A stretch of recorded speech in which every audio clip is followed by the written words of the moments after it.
Well, and good morning, everybody. Good morning, everybody. Welcome to another episode of The Morning Glow. Welcome to another episode of The Morning Glow. Got a great broadcast lineup for you. Y'all know what it is. It is Way Out Wednesday. It is Way Out Wednesday. And Way Out Wednesday, what is that? That's where you become the boss. Yes, you right there. You become the boss. All you have to do is give us a call, 678-381-1973, 678-381-1973. And whatever's on your heart, we will talk about it and talk about it in its entirety. In its entirety. So all you have to do is give us a call again, 678-381-1973. Looking forward to having each and every one of you call in this morning and talk about what it is that's on your heart. Looking forward to it. But before we do that, I got to say good morning to Captain Leonard. Good morning, sir. How you doing this morning?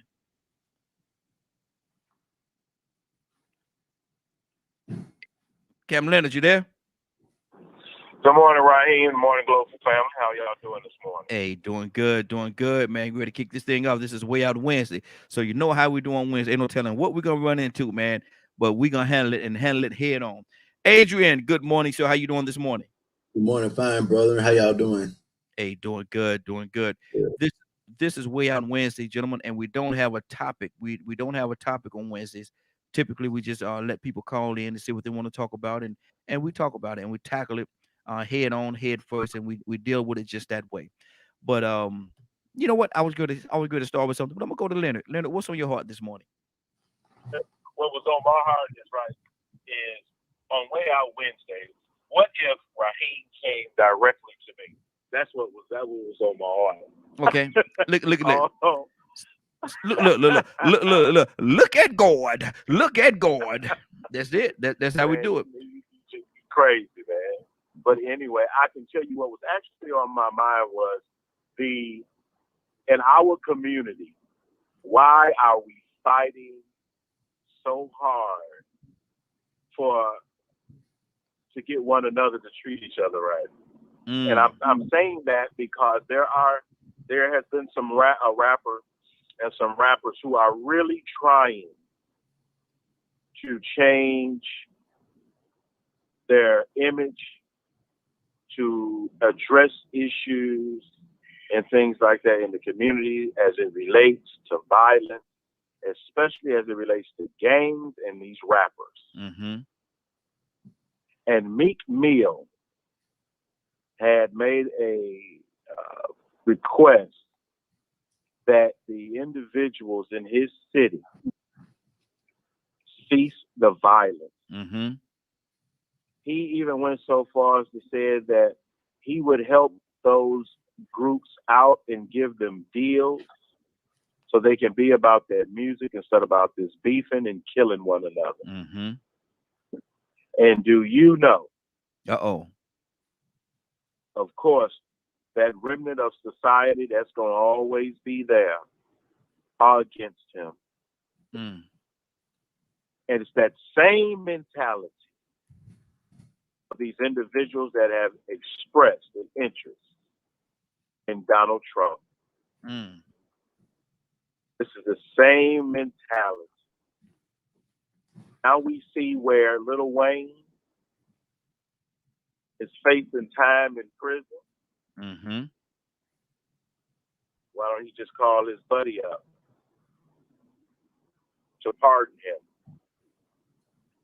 We're going to see if he gets the same attention. He will not. For the way he made himself look to his community. Listen, by supporting Donald Trump. Exactly. And I could go ahead and tell you, man, he would not. He would not get the same treatment that a lot of other folks got in the way that they supported and stuck their neck on the line for this man. He won't. Like I say, the devil does not keep his agreement. Mm-hmm. Whatever deal the devil trying to give you, he don't pay. Mm-hmm. Exactly. Adrian, what do you say to that? You know, I like the conversation that Brother Leonard is talking about this morning. A lot of when we find in our community people that are trying to pull each other down, violence, backbiting, that comes from a slavery mentality. They come from the days of slavery where we were taught separation and division instead of being united with each other in love to try to find a common interest.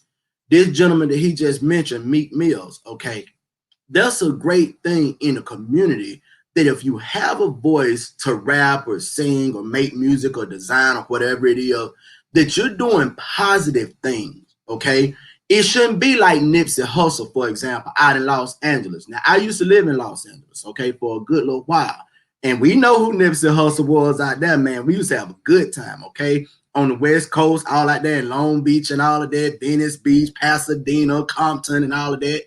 But you see what happened to that young brother there. And it broke my heart, and it still breaks my heart to see our community, our people. You look at your fellow man, and all of a sudden, instead of trying to see something positive in him or her, or instead of minding your own business, you decide you want to attack this person. And all of a sudden, there goes some beef. And then guess what? You got ignorant, and I'm going to say ignorant people out here on social media and in everyday life feeding into that stuff, buying into that stuff. Matter of fact, I'll give you a short, quick story of me. I'm on a social media website, okay? There's a young lady on there. Me and her get on there. You know, we chop it up early in the morning, laugh, cut the food, act crazy, whatever. Okay, I'm Black American. So I had, out of nowhere, this young Latino brother. He's about 20, maybe 23, 24. All of a sudden come in the room, going off on me, saying this, saying that. And I'm looking at him like, bro, first of all, the object of the prize object is this young lady right here, this beautiful young lady. So if you're a real man and you're a true G, what you need to do is you need to speak your game. You do you, and I'ma do me. And guess what? Life gonna resolve itself. With these rappers out here and these other people, all you doing is throwing your money down the drain. You going to court. You having to pay for lawyers. You having to do this hype. You got kids here, baby mama there, baby mama drama here. You got women fighting against each other, and you shooting and you killing each other. Really? For what? Just simply learn how to mind your business. Somebody say something. If you don't like me for whatever reason, guess what? That's your business. But like Brother Leonard said, you got people out here, okay, on the other side of the aisle, and believe it or not, you got a whole lot of people that are Black, Latino, Asian, on this side of the aisle, so to speak, people of color, that they condoning that mess. They feed into it. They think it's cute. Oh man, my homie got shot, da da da da da. You know what I'm saying? Oh girl, my man that did it, he thugging it, he the gangster and all that. Really? And then you going and throwing flowers in the ground, and like we were saying the other morning, jumping in the casket, acting like a fool. It's uncalled for. Just that simple. Leonard, you there? Yeah, it's a lot of what he said. However, we know I don't do the slavery thing that way. Yeah. Because this psychology is rooted in selfishness, greed, and violence. And this is white folks do it, Italian folks do it, Jew folks do it, you name it. It is simply evil individuals. Oh, that's true. They see fit without any regard whatsoever for that which is around them. And the proper response to it, and people would be shocked to probably hear me say this, you must move to more strict rules and regulations, and you must remove this scourge in these communities, because these are the people who do not care. They don't care about innocent dead people. They don't care about breaking in your house. They don't care about nothing. And I don't care if their skin was jet black. Go ahead, Leonard. They do us no good and nothing but harm. So we must treat them that way. So Leonard, what do you think, Leonard? And we're going back to Biden for a second. And they had this big thing about Biden back in whatever it was.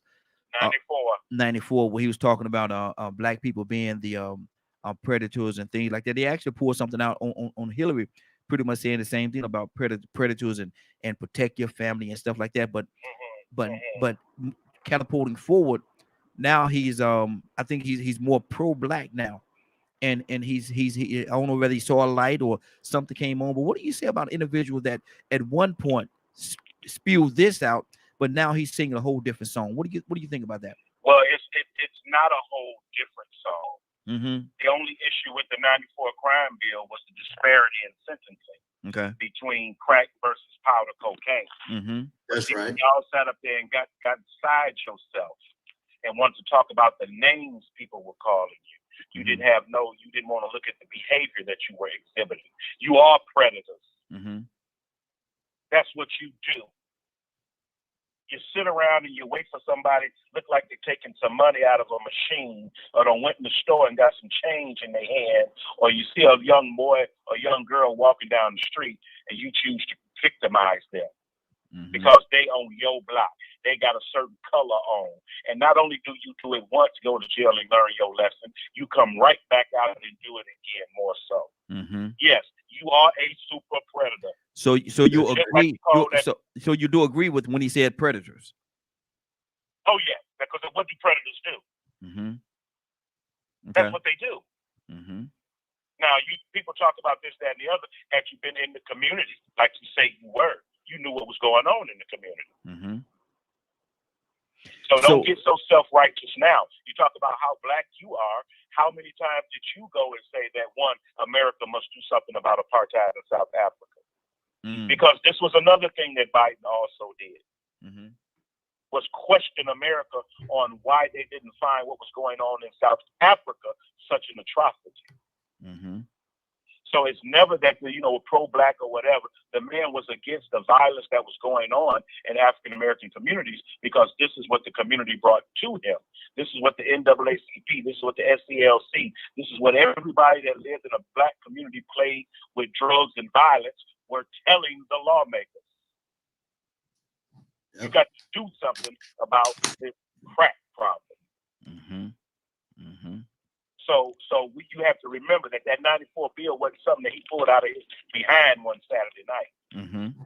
Where did it come from? That was legislation. Mm-hmm. And if you follow it, him and when he was working with the Obama administration, the first thing that they went to do was to change that disparity in sentencing, which led to the freeing of thousands of individuals on nonviolent drug offenses. Mm-hmm. So we're not going to try to kill the person that's trying to address the issue. But yet y'all still buying records of these people who've been raping, robbing, killing, and doing everything in your community. Speaking of the rappers. Yes, and not just rappers. We're not going to say rappers. Mm-hmm. We're going to say those individuals engaged in that gang-related violence and drugs and things that goes on in our community. Mm-hmm. Okay. Because all of them don't rap. They may want to, but they ain't rappers. They claim to be rappers. Mm-hmm. They ain't making no money rapping. They making their money trapping. You understand? Mm-hmm. Yep. Wow. That's good. Yep. That's good. Adrian, go ahead, brother. Yes, sir. I'm listening to Leonard, and I couldn't agree with him no more. It don't matter what color your face is. Now, I'm going to tell you the catch that I've learned about life. Many of the same burglaries happen in the cyber community. What about these people out here now stealing folks' identity? What about these people out here now stealing credit cards from the little machines? Okay. So not only do you got those physical acts of violence where people running up on you in the street, knocking you in the head, pulling a gun on you, breaking in your house and that type of stuff, stealing your car. That were back in the 90s. Okay. You got nowadays, I don't care if you black, white, Asian, whatever it is. Right here in Texas, we got one of the biggest cyber crime industries in the world. One of my neighbors told me he worked in that industry. Mm-hmm. And he told me, he said, man, you'll be amazed at how right here people sit in their house and will steal money out of your account. And you go to a bank or some ATM this time. It happened to me 3 times, but they steal stuff.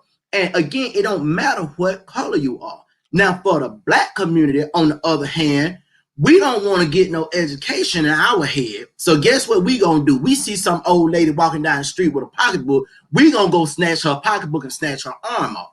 My mom, one of her friends, one of her older friends, she's 70 some odd years old. This lady can't hear. She was in her house. Some little young punks broke in her house on one end of the house. She didn't hear it because thank God if she did, she might have went walking down the hall to see what happened. She could have lost her life. And she's a real sweet old lady, real sweet old lady. She worked at the funeral home beside our house. So it's real sad that you got these people out here, these young guys, and we're going to talk about men this morning. They don't want to work. You try to teach them how to work. They lazy, okay? You set an example for them. They still want to do stupid stuff and sell drugs. I had one of them around here with me. I said, look, man, I said, the energy that you putting into trying to sell drugs and sell weed, before long, the devil going to put something else in your face, and folks going to start asking for meth, heroin, black, and everything else, and brown too, okay? And I told him, I said, you know what? I'll give you an opportunity. I'll teach you how to work as a man. I'll teach you how I've done it over the years. And I ain't never sold no drugs. And I'm not condemning nobody that do. But if you out there feeling that the only way you can make money and survive is that you robbing people and selling drugs to the kids like Tupac rapped about it, just get a job. I promise you, the same amount of time gonna go by. You learn how to spend your money wisely, okay? And you ain't got to worry about the police coming up on you, the local gang members running up on you. People don't have love at home no more. That's why I was talking to a young man the other day. He's 24, okay? And he was telling me, he said, man, he said, my parents got divorced when I was young. And, you know, I was with my dad mostly, but he had to hold down 2 jobs. So I was just out running the street. That boy, 8 years old, I run the streets. He told me straight out. And I said, Lord have mercy. He said, man, he said, I don't know how to do nothing in life but sell drugs and traffic people. At the age of 24, he told me that. He said, the only thing I know how to do is sell drugs and traffic people out of Mexico. And he called it Catalan. And I'm like, are you serious? Our world and our America is just a 4-letter word. And I'm going to just leave it alone. I'm going to leave it right there. Let's go to, got a lot going on this morning. This is Way Out Wednesday, so ain't no telling where we're going to go. So y'all put on your seatbelt, strap it on real tight, because we going in. Christy, she was strong. Good morning, young lady. How you doing?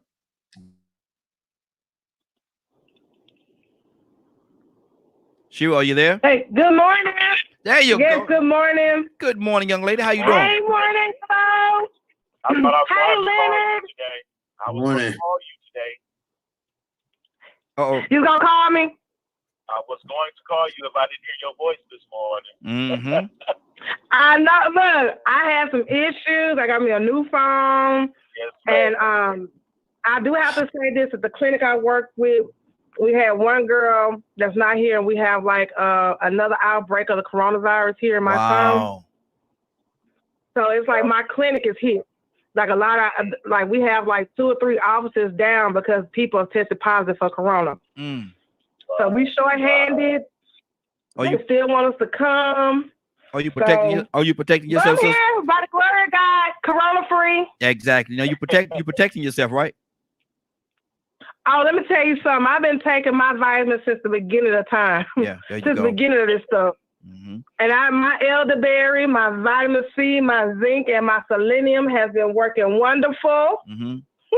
Now people say that vitamin D supposed to. I was looking at Sanjay Gupta on. I guess that's his name. I guess I'm saying his name right. Yeah. Leave it alone. You good right there. Stay right okay, stay right there. Stay right there. Leave it alone. Yeah. Okay. Well, I listened to him, and he was saying vitamin D it fights against it pretty good too. What does vitamin D do? I heard people say about C and other things that you named, but he was saying vitamin. You need vitamin D to break down the vitamin C. Okay. So if you just take vitamin C, you need the vitamin D. So vitamin C and vitamin D work together. So if you take a vitamin C vitamin, like I do a chewable, it's gonna automatically have vitamin D in it and zinc. Okay. Because it needs those to break it down. Okay. Yeah, because he was so saying about, make sure you get vitamin D. And I said, man, hold on, that they don't already told me. For some reason, the majority of people who are having a lot of issues are vitamin D deficient. Okay. But in the Black community, I think that was the study. you know, what some of the reasoning why we're so vitamin D, why so many people are deficient in vitamin D. And I think, yeah, and also I think that didn't we they used to promote vitamin D in milk a lot? That's right.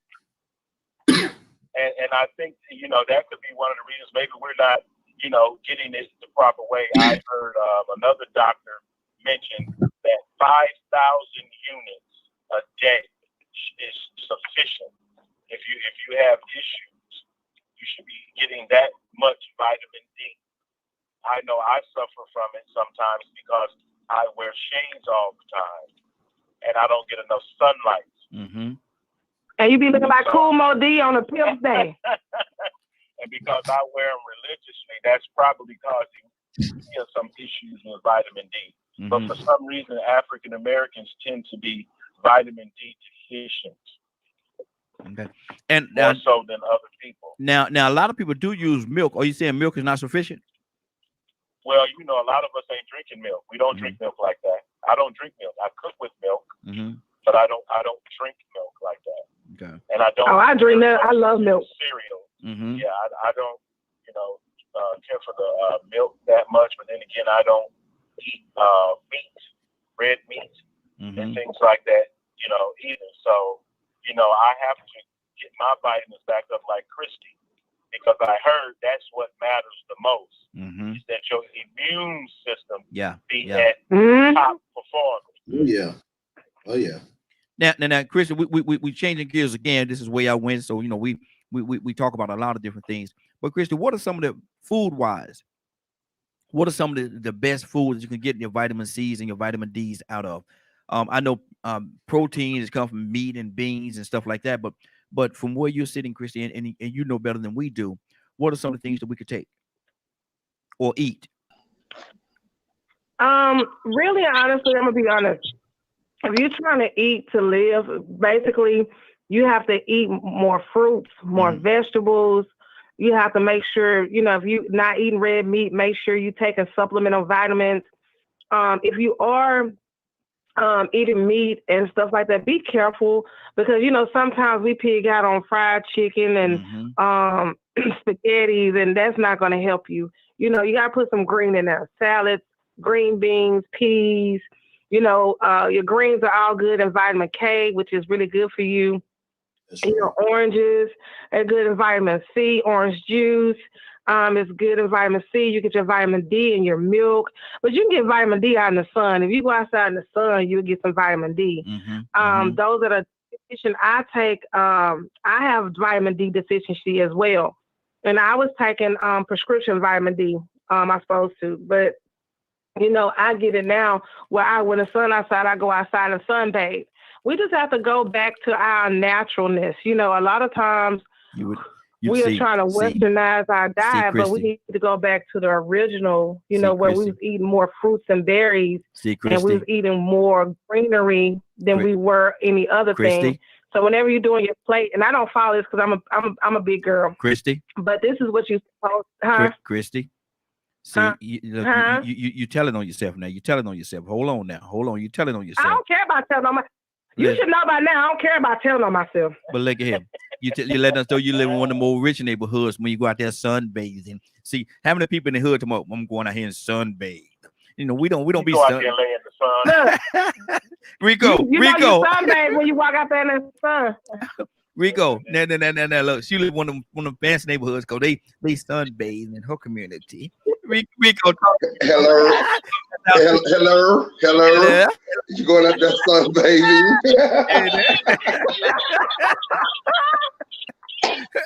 Yeah, hey, that's our sister, man. But she out there sunbathing.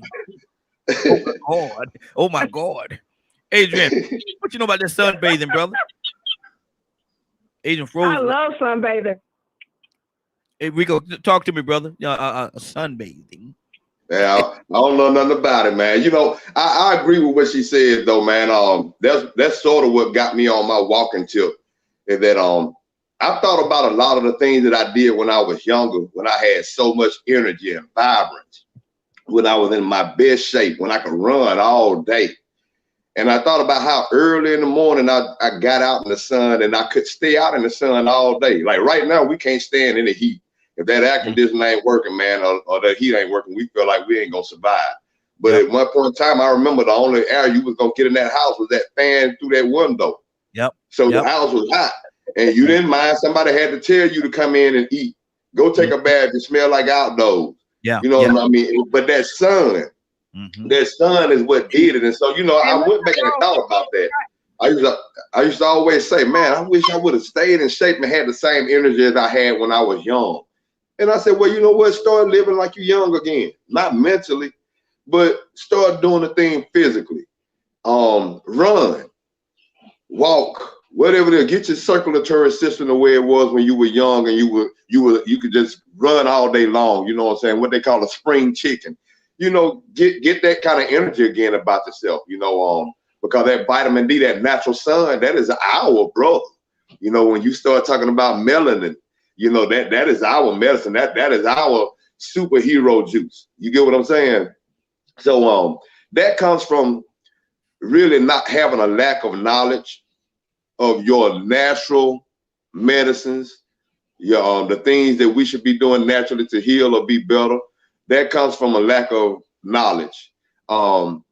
We lost that. We don't really know really and truly what religions we should be worshiping. Maybe we should be worshiping voodoo. Who knows? You know, I mean, we know other people that use certain things that it's okay, but we look at it, we don't know any better. We don't old remedies, remedies that we don't pass down, we don't use anymore. But some of these pharmaceutical companies going right back repeating these old remedies and selling them to you.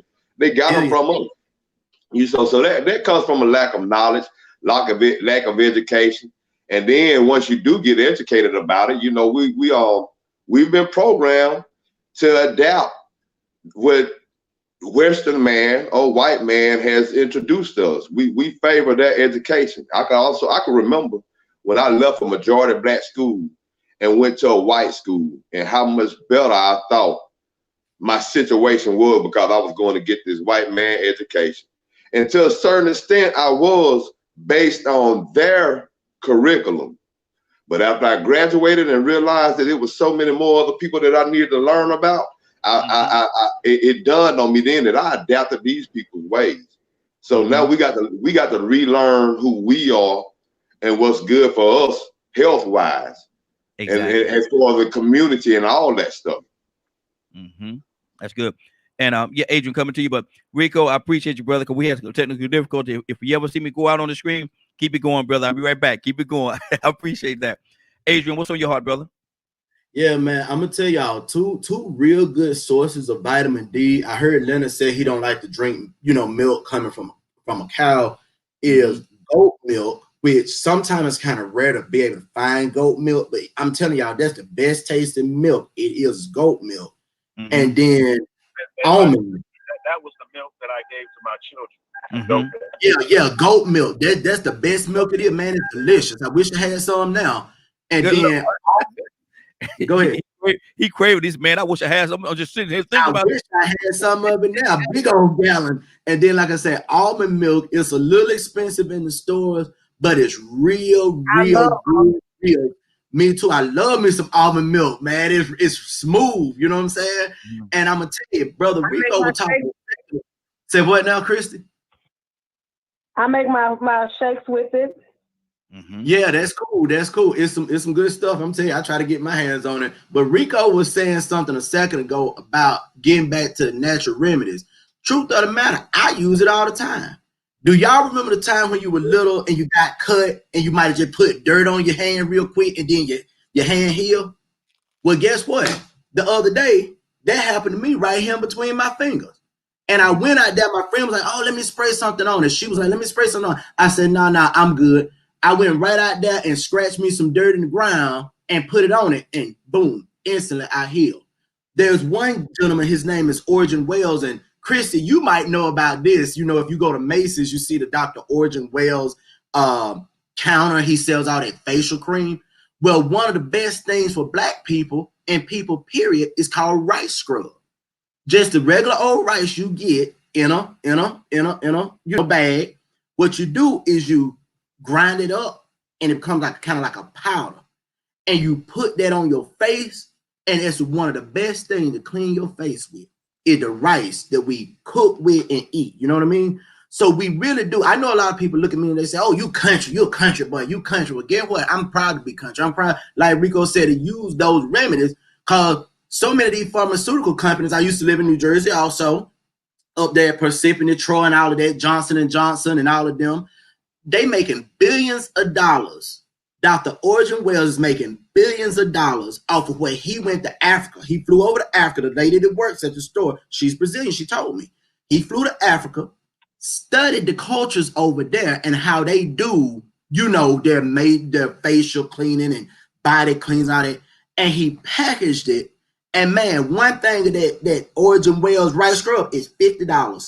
$50 that you're getting off of what you can just take right out of your kitchen for $2, grind it up and put it on your face. And he making $50 off of it. So it's shame that we get away from things like that. Say what now? I say you can also use rice to grow your hair. Like you sit it in some water and it stinks like hair. Rico, we need some of that. Spray it on your hair. It's a natural. It grows your hair naturally. That's right. I know she did it. Her hair is so long and pretty and silky. But you put that rice water in your hair and like you let it sit and you rinse it out with conditioner and shampoo. And your hair, I'm talking about. Ooh, you talking about looking good and growing. Hey, Chris, is they gonna help me and Rico? It might help Rico, but there is no help for you. Oh Lord! You're out of there. Oh, it's a wrap. It's a wrap. That's a wrap. Oh, okay, okay. Just go ahead and rock that. You do good rocking the ball. Okay. See, I feel like I've been gut punched for this, but that's okay. It's okay. I've been gut punched before. There was a low blow there though. Hey Rico, what do you know about? And then you know what, Raheem? You can go back in like the 70s and 60s and get those platform shoes and they help your height. That's natural. Lord, my Jesus.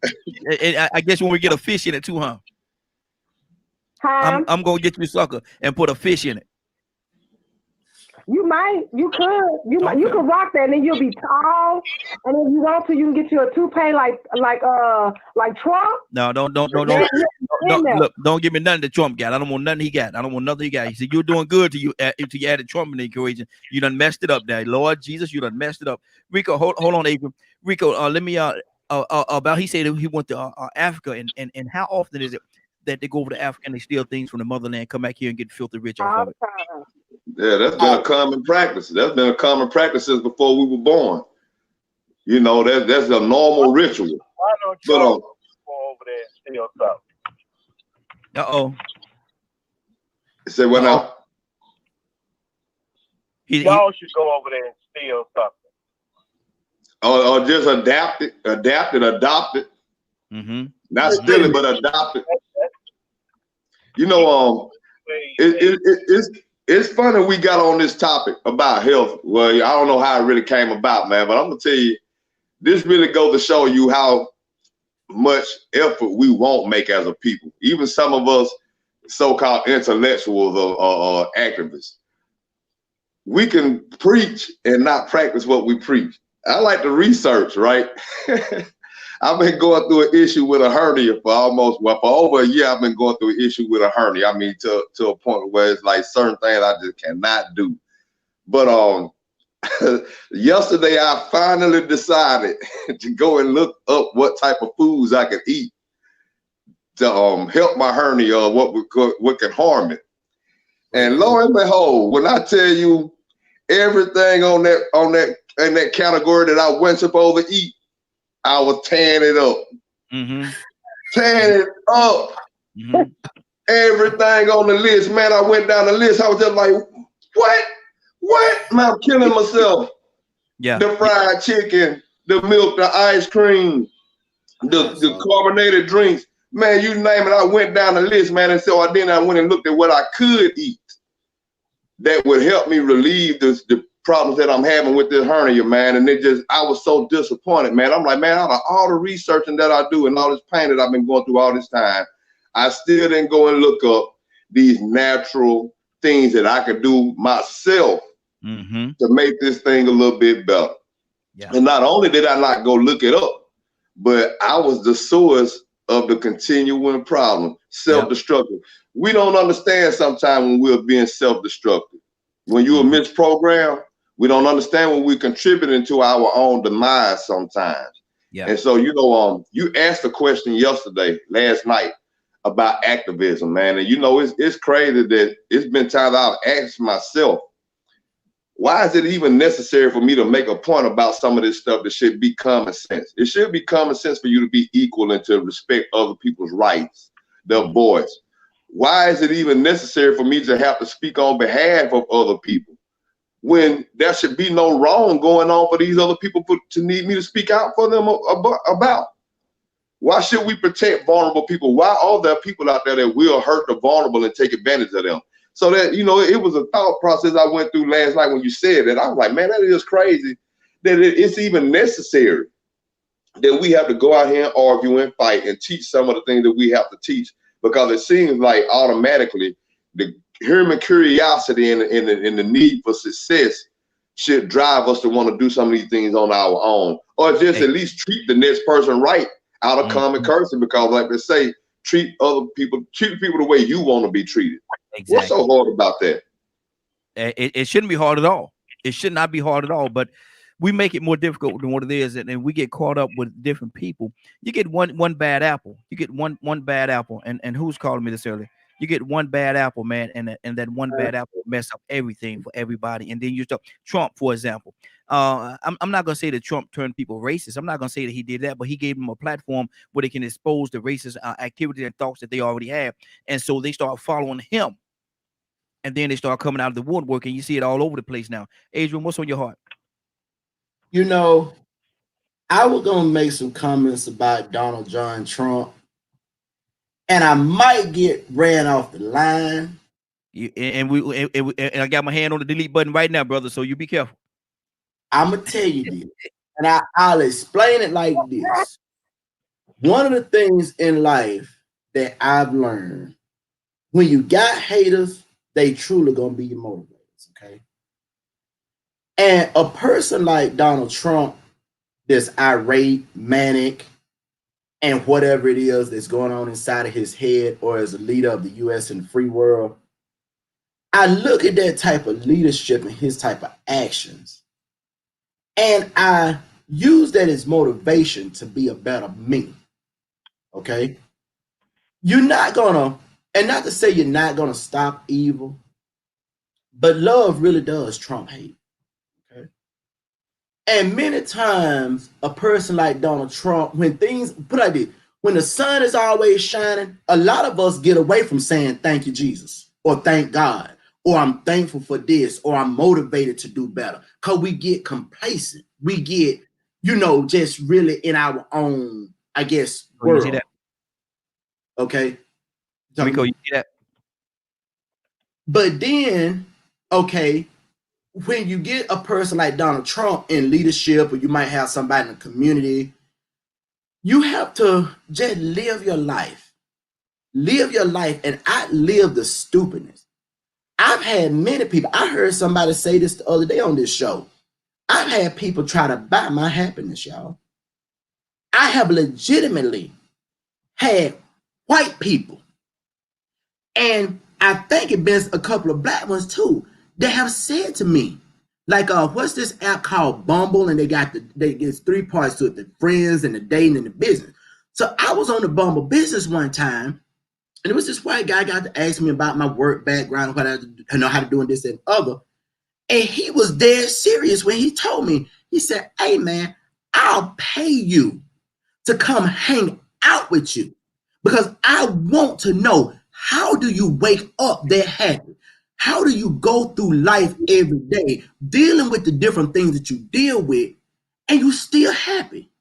And I told him about, like the brother said in the Bible, the Holy Ghost, you can't buy the Holy Ghost, bro. And I'm not saying I got the Holy Ghost, but like the old folks said, Sister Shirley Caesar, for example, this joy I have, the world didn't give it to me. The world didn't give it, and the world can't take it away. Just that simple.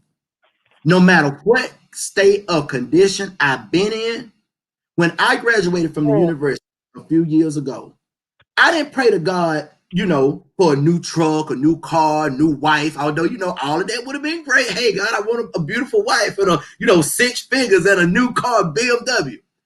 I prayed to God. I said, Lord, whatever state of condition that I'm in life, making money or living, I said, please, Jesus, God, please let me have the peace to be content with such that I have.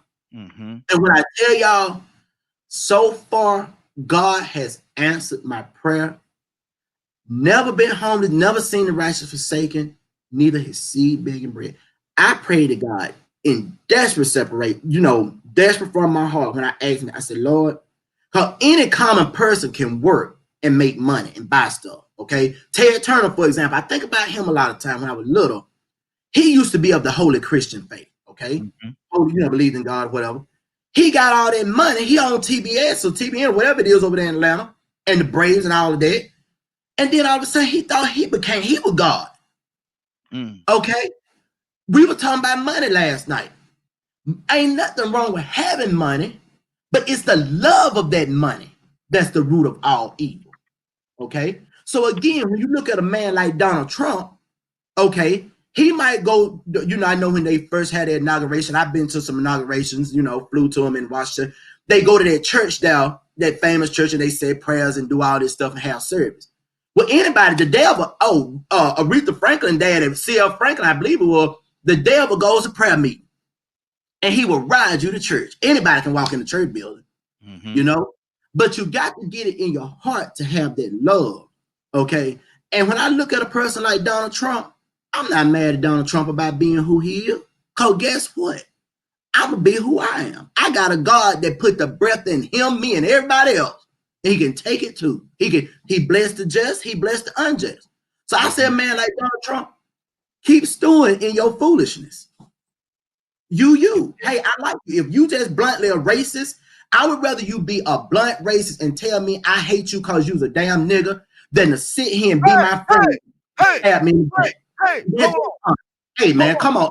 No, I don't like hypocrites. Hold on. Put my mute button there. Put my mute button. There go my mute button right there. There you go. Now, I love the mute button. There go my mute button. There you go.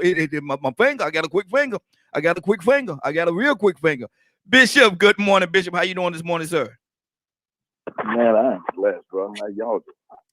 Hey, doing good, man. Agent went to the edge. He went to the edge, and I didn't think the brother was gonna jump. He jumped over the edge, man. Lord, my Jesus, he started dropping all kind of bombs and all kind of things. And Lord, what is really going on? Look at Rico. Rico just smiling. Rico say, "Oh Lord, he did it. I didn't think he was gonna do it. He did it." What's on your heart this morning, Bishop? You've been listening for a minute. What's on your heart? Adrian is my boy. Adrian gets emotional. He gets excited when he gets to have a conversation. So take that mute button off, my brother. No, I had to put it on. He in the corner right now. He over there in the corner. He in the corner. Man, I'm gonna tell you, that's one of those fighters that we need on our side. So that's my dude right there.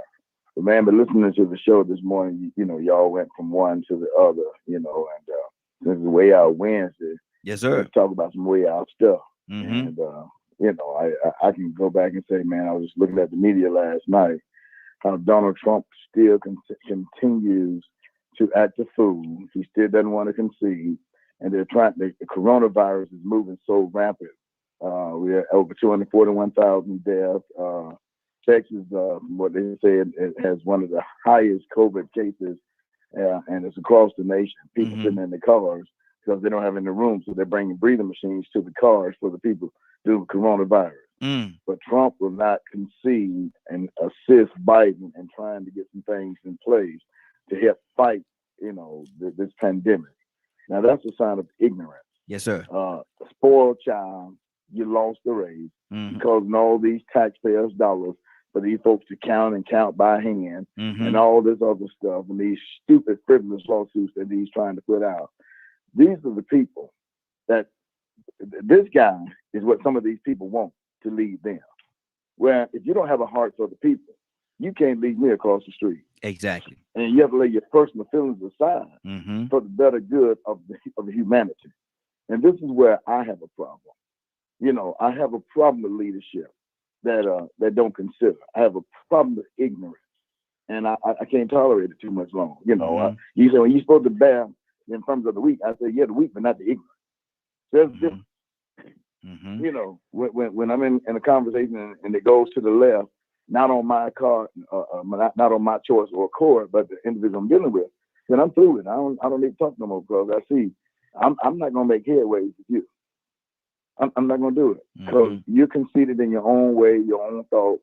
So ain't no need of me wasting my breath. I just don't believe in giving that which is holy to the dogs. Mm-hmm. But that's exactly what they are.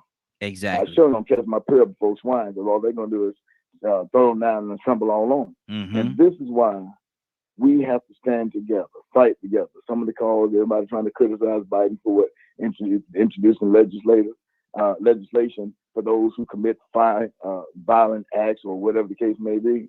Well, if they didn't do the crime, they wouldn't have to do the time. Exactly. Exactly. That's just it. Mm-hmm. So thank you. Yes, sir. Yes, sir. Yes, sir. Let me. Hey, Donald Tucson. Good morning, sir. How you doing this morning? Hey, I'm all right, man. And Adrian, good morning. Yeah, man. Adrian. Look here. Adrian. We got a phone call. We just got a phone call. Somebody else just called in and said they're taking a position back. So you can't be on here dropping those words like that because we got one young lady. She's notorious when it comes to dropping words. I ain't gonna call no name. And I called just to say a cuss word and hang up. I sure did.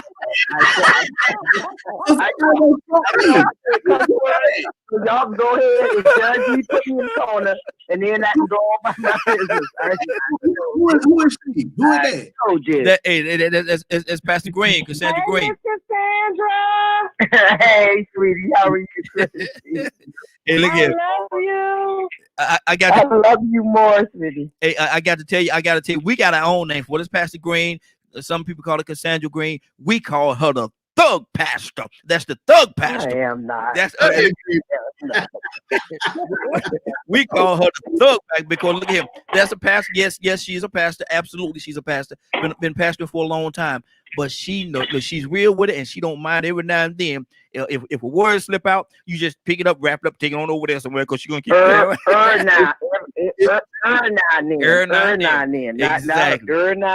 Exactly. Let me go back to Donna Cassandra. I'm gonna come back to you, Donna. What's on your heart, man? Tell Leonard. Tell Leonard that ain't worth what? What is that worth? What we talking about, Donald Trump? That ain't worth what? 2 nickels worth of dead dog. There you go. Had to get it in this morning. But what's on your heart, brother? This dude, man, he's like a child, man, and he lost the game. It hits the ball, he lost the game. So because of the fact he lost the game, he want to take his ball home, and now can't nobody play. That's the kind of attitude I get from him. What do you say to that? He been like that. Mm-hmm. The Bart Simpson show made a suggestion that Donald Trump would one day be president, and here we are. Mm-hmm. That's the kind of cartoon we've been having for 4 years. A cartoon. Mm-hmm. But that's a clown right there. And I don't know, man. I don't know, man. I'm speechless. I just called. I'm like Cassandra when Adrian went off just now. Mm-hmm. I had to call in. Can I cuss? No, sir. No, sir. Adrian said no. Mm-hmm. But I know somebody that will though. Oh, Cassandra, did I say that out loud? Yeah. I'm sorry. I ain't mean to say it out loud, Cassandra. Cassandra, good morning, sis. How you doing? Good morning. I'm well. Okay. What do you think? Well. And I know personally how you feel, but talk to us about your ex-president. Yeah. Go ahead. Yeah. It's ridiculous. And it's even more ridiculous that you have people, the Senate and some of these Republicans walking around, and evangelical Christians that's still supporting what this man is doing. Literally, he is putting us at the brink of a in-house war, a civil war. He has done that and is doing that single-handedly, and these ignorant people around him are still patting him on the head and rubbing him like he's some kitten or something, you know, that had a tantrum. No, y'all need to get tough with him. They need to stand up and say, look here, we lost. Now, we're going to have to deal with that. Now, if we want to try to keep some kind of control in the Senate, we need you to back off with this crazy stuff, because now our own people looking side-eyed at us, and we need you to stop it. But these are not men. These are people under a satanic cult, as far as I'm concerned, because that's how they acting. They acting like they are under a spell that this man has put on them, and everybody is afraid to confront him and sit his behind. Say, look, just go and sit somewhere till January 20th, and then go on about your business, because that's what he needs to do. That's what he needs to do. Cassandra, it sounds like there almost been a little hiccup right there in what you were about to say. Sound like there might almost been a little hiccup. Coming. No. Okay, I'm just checking. Sister. We got, who else we got with us this morning? Let me see. Who else just called? We got another caller. Caller, what's your name? Where you calling from? Good morning, everyone. This is Annie from Mississippi. Annie! Hey, Annie. Hey, Miss Annie from Mississippi. Good morning. Crooked letter I. Crooked letter I. Where my mute button at? Humpback I. Where is my mute button at? Lord, my Jesus, let me find that mute button. But Annie, we talking about your favorite person, President Trump. What's on your heart? I am just blown away as to how a person that the American people have fired have the audacity to turn around and fire somebody yesterday. I'm just really blown away as to how Senate sit back and their job, their duty is to protect the American people and to protect the country. I've never in my life heard of this going on. Everybody's talking, but nobody's stopping them. You would think that they would execute the 25th Amendment and remove him out of power, but no one is even thinking about it. This man is straight up stupid. He's ignorant. He's childish. He's petty. He lost the election to Joe Biden. People came out to vote because people were tired of him. They were flat out tired of his drama. And every day, someone said yesterday on Facebook, this is going to be a long 64 days. And it is going to be. Absolutely. Because every day, he's going to do something every single day. He's going to, he have the nerve to say he's going to want to get in 2024. It's sad, but you know, he told them that because here's the thing. He wants to put the fear in their heart as to, even though I'm not going to be here for 4 years, you know, remember, whatever you do against me, I'll pay you back in 2024. And that's the only reason he said that. He should even be allowed to run.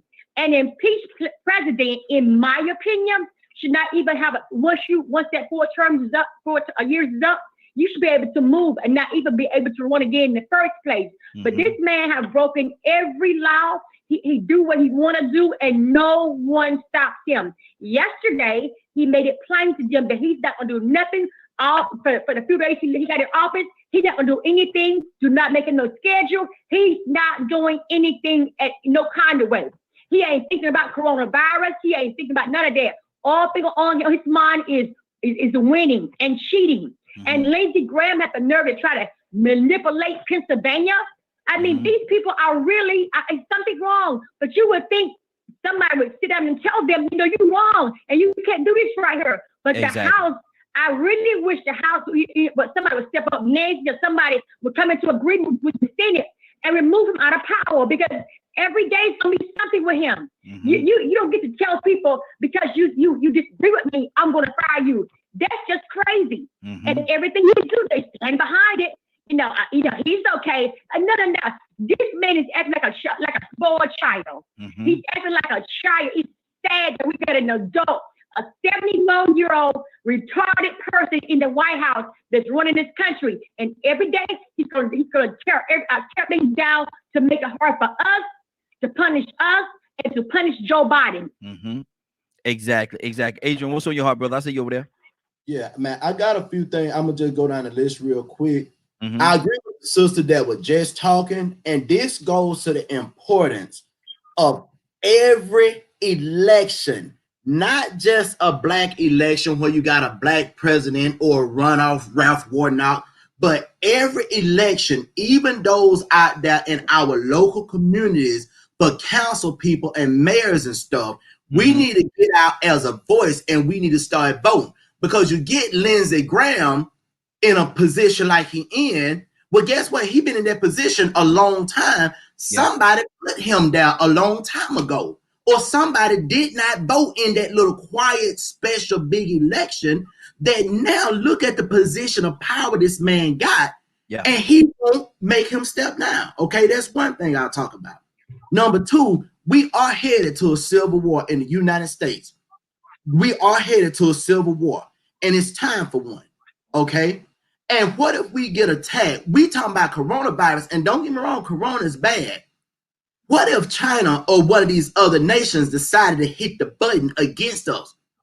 This ain't like it was during the war back in the Civil War in the 1800s, where technology wasn't what it is now. We can see stuff instantly and in real time. And these world leaders are watching us in real time, and they see the lack of leadership we got, and they see how weak and vulnerable we are with an irate tyrant up there at 1600 Pennsylvania Avenue. Yeah, I've been there a few times, okay? And it's a crying shame. But the thing is, it's going to trigger a world war. Yeah. Oh, it's coming. This civil war here in America, y'all, and it's going to be ugly. Do you hear me? It's going to be ugly. Because, again, you got people that want to, and I mean, again, I'm not just to say speak against Donald Trump, but you got people that want to be the boss, be the head honcho all the time, kick in the sand because they lost in the sandbox or whatever it is. And it's very sad that we're about to see the first time in our history, y'all. We've seen it in other nations. We've seen it in South America. We've seen it in Brazil where they've had to pull the presidents from the palaces and all of that. Well, guess what? In January, I do believe our U.S. military tanks are going to have to roll up to 1600 Pennsylvania Avenue, and it's going to be ugly. And that's unfortunate because you got part of our military that's supporting the commander in chief. That's the one. Besides the pandemic, don't get me wrong, the pandemic is killing folks left and right. He had it and he don't care. His family had it and he don't care. Okay, what matters is them nuclear missiles and them launch codes. And the fact that them weapons, we got some military people in this panel here today. Them launch codes ain't no joke. It's gonna happen, y'all. Good deal. Rico, what's on your heart, brother? You know, pretty much when we start talking about Donald Trump and we start talking about just wrongdoing, period, oppression and people being mistreated, bullies, all of that really is a consequence of capitalism. That's really what it boils down to, you know, and a lot of people benefit off chaos. They benefit, I mean, so Trump, just like George Bush, when they put W in the office and stole that election, that was a dry run. They really wanted to see how far they could push the limits with the top seat in the country. Let's see how far we could go with having a clown in the White House, an unqualified clown. We're going to go back and show you all this paperwork that proves we doctored and made up for him to have a good record. We're going to go and dismiss all this paperwork showing where he was reprimanded in the military for being drunk and high on cocaine in Birmingham and got arrested. We're going to ignore all that, and we're going to doctor these records and build up his resume so he could qualify to be president. Then when he get in office, he going to do other things that benefits our agenda. Certain people, a certain segment of society that benefits from Trump being in office, or the chaos wouldn't exist. Lindsey Graham and Mitch McConnell, we already knew who they were, but we thought that they would have a little more integrity than they had than to go and support this man. But when you see that they support him and stand behind it, it shows you how much enabling works. And like I said, that benefits a certain segment of society. So, you know, we really have to go back to the source. For a long time, Lindsey Graham, wasn't he against Trump for a long time until Lindsey Graham wasn't with Trump. Lindsey Graham wasn't with Trump for a long time. and then when it got something happened, and then all of a sudden now he'll Trump supporter. He's a avid Trump supporter, but for a long time, Lindsey Graham talked bad about Trump. That's right. Ted Cruz too. Ted Cruz. I mean, he talked about how small Ted Cruz hands was, and Ted thought, well, you know what, man, I'm gonna fight fire with fire, but it didn't work. And now, you know, next thing you know, they buddy. You know what I'm saying? He talked about the fat guy, Governor Christie. Governor Christie ended up being one of his biggest defenders. You know what I'm saying? If I'm not mistaken, Rudy Giuliani didn't really have a real good place with him before they started working together. So I mean, you know, people that they will jump on board with agendas, and like I said, really truly, that comes the root of that is capitalism. The root of it is capitalism, because somehow they're trying to find a way to benefit or profit at others' expense. You know, and whether bullying is involved, because that's pretty much what's involved is bullying. When you go into the most vulnerable people you can and saying, well, you know what, man, we ain't gonna defend y'all, we ain't gonna protect y'all. Matter of fact, we're gonna make things harder on y'all. Matter of fact, we're gonna take away the middle class and put them down there so they can start suffering too. You know, so it's, you know, capitalism is the root behind most of that stuff that is going on, and we really have to understand just what kind of illusion we have failed, what kind of illusion we fail for. You know, capitalism has an illusion that you are smarter. It gives you an illusion of superiority. But at the same, I mean, really and truly, the real true reality of capitalism is that it creates greed and selfishness. Because most people want to benefit themselves. They want to look out for their own progress. They want to capitalize. Entrepreneurship sounds so good. It sounds better than capitalism, but they work hand in hand. So if you could convince somebody that they're chasing the American dream by being an entrepreneur, you can subconsciously make them forget that they are starting to chase selfish goals. They might start forgetting about other people. They might start cherishing their taxes more than integrity. Yeah, exactly. Bishop, what's on your heart? Then I'll come to you next, sir. Bishop, you there? Yes, I am so glad that Annie brought up the fact about what Lindsey Graham has done, trying to do. Brad Roethlisberger talked about it a little bit yesterday. And he said, yeah, I'm a Republican. I'm not going to do nothing to get myself in trouble. Because he wanted them to change the number. Try to fix so that Trump would have won Georgia. And based on the recount, the way it stands, so they had to get those numbers together, Joe Biden won Georgia. This guy right here is out of his cotton picking mind. And I just tell you, it just don't make no sense. That people would gravitate to that type of ignorance and want to support that type of ignorance as a leader of the, quote, free world, as they say. And that I can't condone ignorance, man. Like I told you, I can't condone certain things, so it don't make sense to me. The people, way some people think. But, you know, who are we? And I appreciate Cassandra. I appreciate my boy Adrian. And I sent you a message. I don't know if you saw it. The Gap Band came up with a song some years ago. That's how you say he dropped the bomb on us. Them folks, they can drop all the bombs they want, that be the case. These folks mess around, make you say more than what they said. Exactly. Captain Leonard, what's on your heart, brother? Hey, man, it's good to hear these folks. You know, I don't, too much care for your president at all. So I will rejoice and celebrate brand new holidays when all these jokers drop dead. So it's I have no love for them. I know exactly what they're doing. They're doing what criminals do. Yeah. They're just behaving like people in the street would behave if they had some power. I mean, this shouldn't be such an issue. I think the main issue comes from where we find out where's Plan B. Come on. Where's Plan B? Has it been created? I always believed that there was a Plan B for this situation because we've done it so many other places. We have no problem deposing of other leaders in other countries. Matter of fact, we will go take your leader and lock him up, and we will make sure that if we give him back to you, that you execute him. Ain't that what America do in other countries? Okay, this is what America does on a routine basis. Right. Yeah. This is why let the citizens get them like they did Gaddafi. Hey, Yeah, I'm gonna yeah. tell you, Mhm. people don't understand the. We've seen a lot of people in the streets and everything, but it's very democratic. It's very civilized. Even the burning and things, it's civilized. You know, it Yeah. didn't last. Mhm. So when you go to Right. other countries, then people be in the street from day up, sun up to Yep, sundown. yep, yep. So they destroy things. The Mhm. military is moving, and Mhm. everything is happening. We know China will roll over its own protesters. Yes, sir. You have other Mhm. governments that have made protesting illegal Mhm. in those countries or what have you. And Mhm. this is what folks like Donald Trump want to do now. There's a very discussion on the difference between us being a democracy and a republic. Mhm. And these types of issues with people like Lindsey Graham, who are very dangerous. Yeah.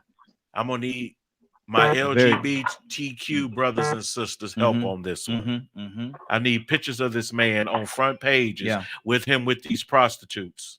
Mhm. You know who he is. You know Yeah. what he does. Yeah. Expose him. Mhm. Put his business in the street. Yep. Yep. It ain't about them couple dollars that he's paying you. People don't understand that a lot of these individuals like Lindsey Graham, there have been dead brothers and sisters popping up. Yeah. Prostitutes Mhm. who visit these senators Mhm. and things of that nature. So while these people are in office, they are doing all sorts of things. This is why you shouldn't be surprised Mhm. Mhm. at the stuff they do when you see them on TV. Come on. Come on. That's just the top. Mhm.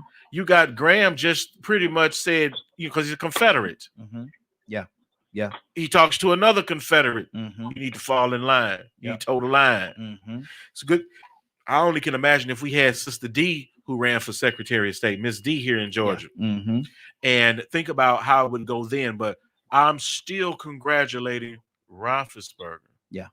For the stance he has taken Mhm. on this matter, because we know Kemp would have taken the stance. Yes. No. No. Kemp would have already ahead of time. It would have been a done deal. See, he It'd is have been too a done much issues now. He Yeah. can't touch that vote now. Mhm. Mhm. But see, there's a new Secretary of State Mhm. who has a lot more commitment, and he want to keep that job. Mhm. He wanted to be Built- known that built when he on comes up for Built on something, election yeah. the next time, Mhm. that he was one of those Republicans that stood that against. stood against Yes, sir. the Yes, sir. foolishness. Come on. So, congratulations to those people in authority who do the right thing Mhm. when they're supposed to. Absolutely. Absolutely. Cassandra, what's on your heart?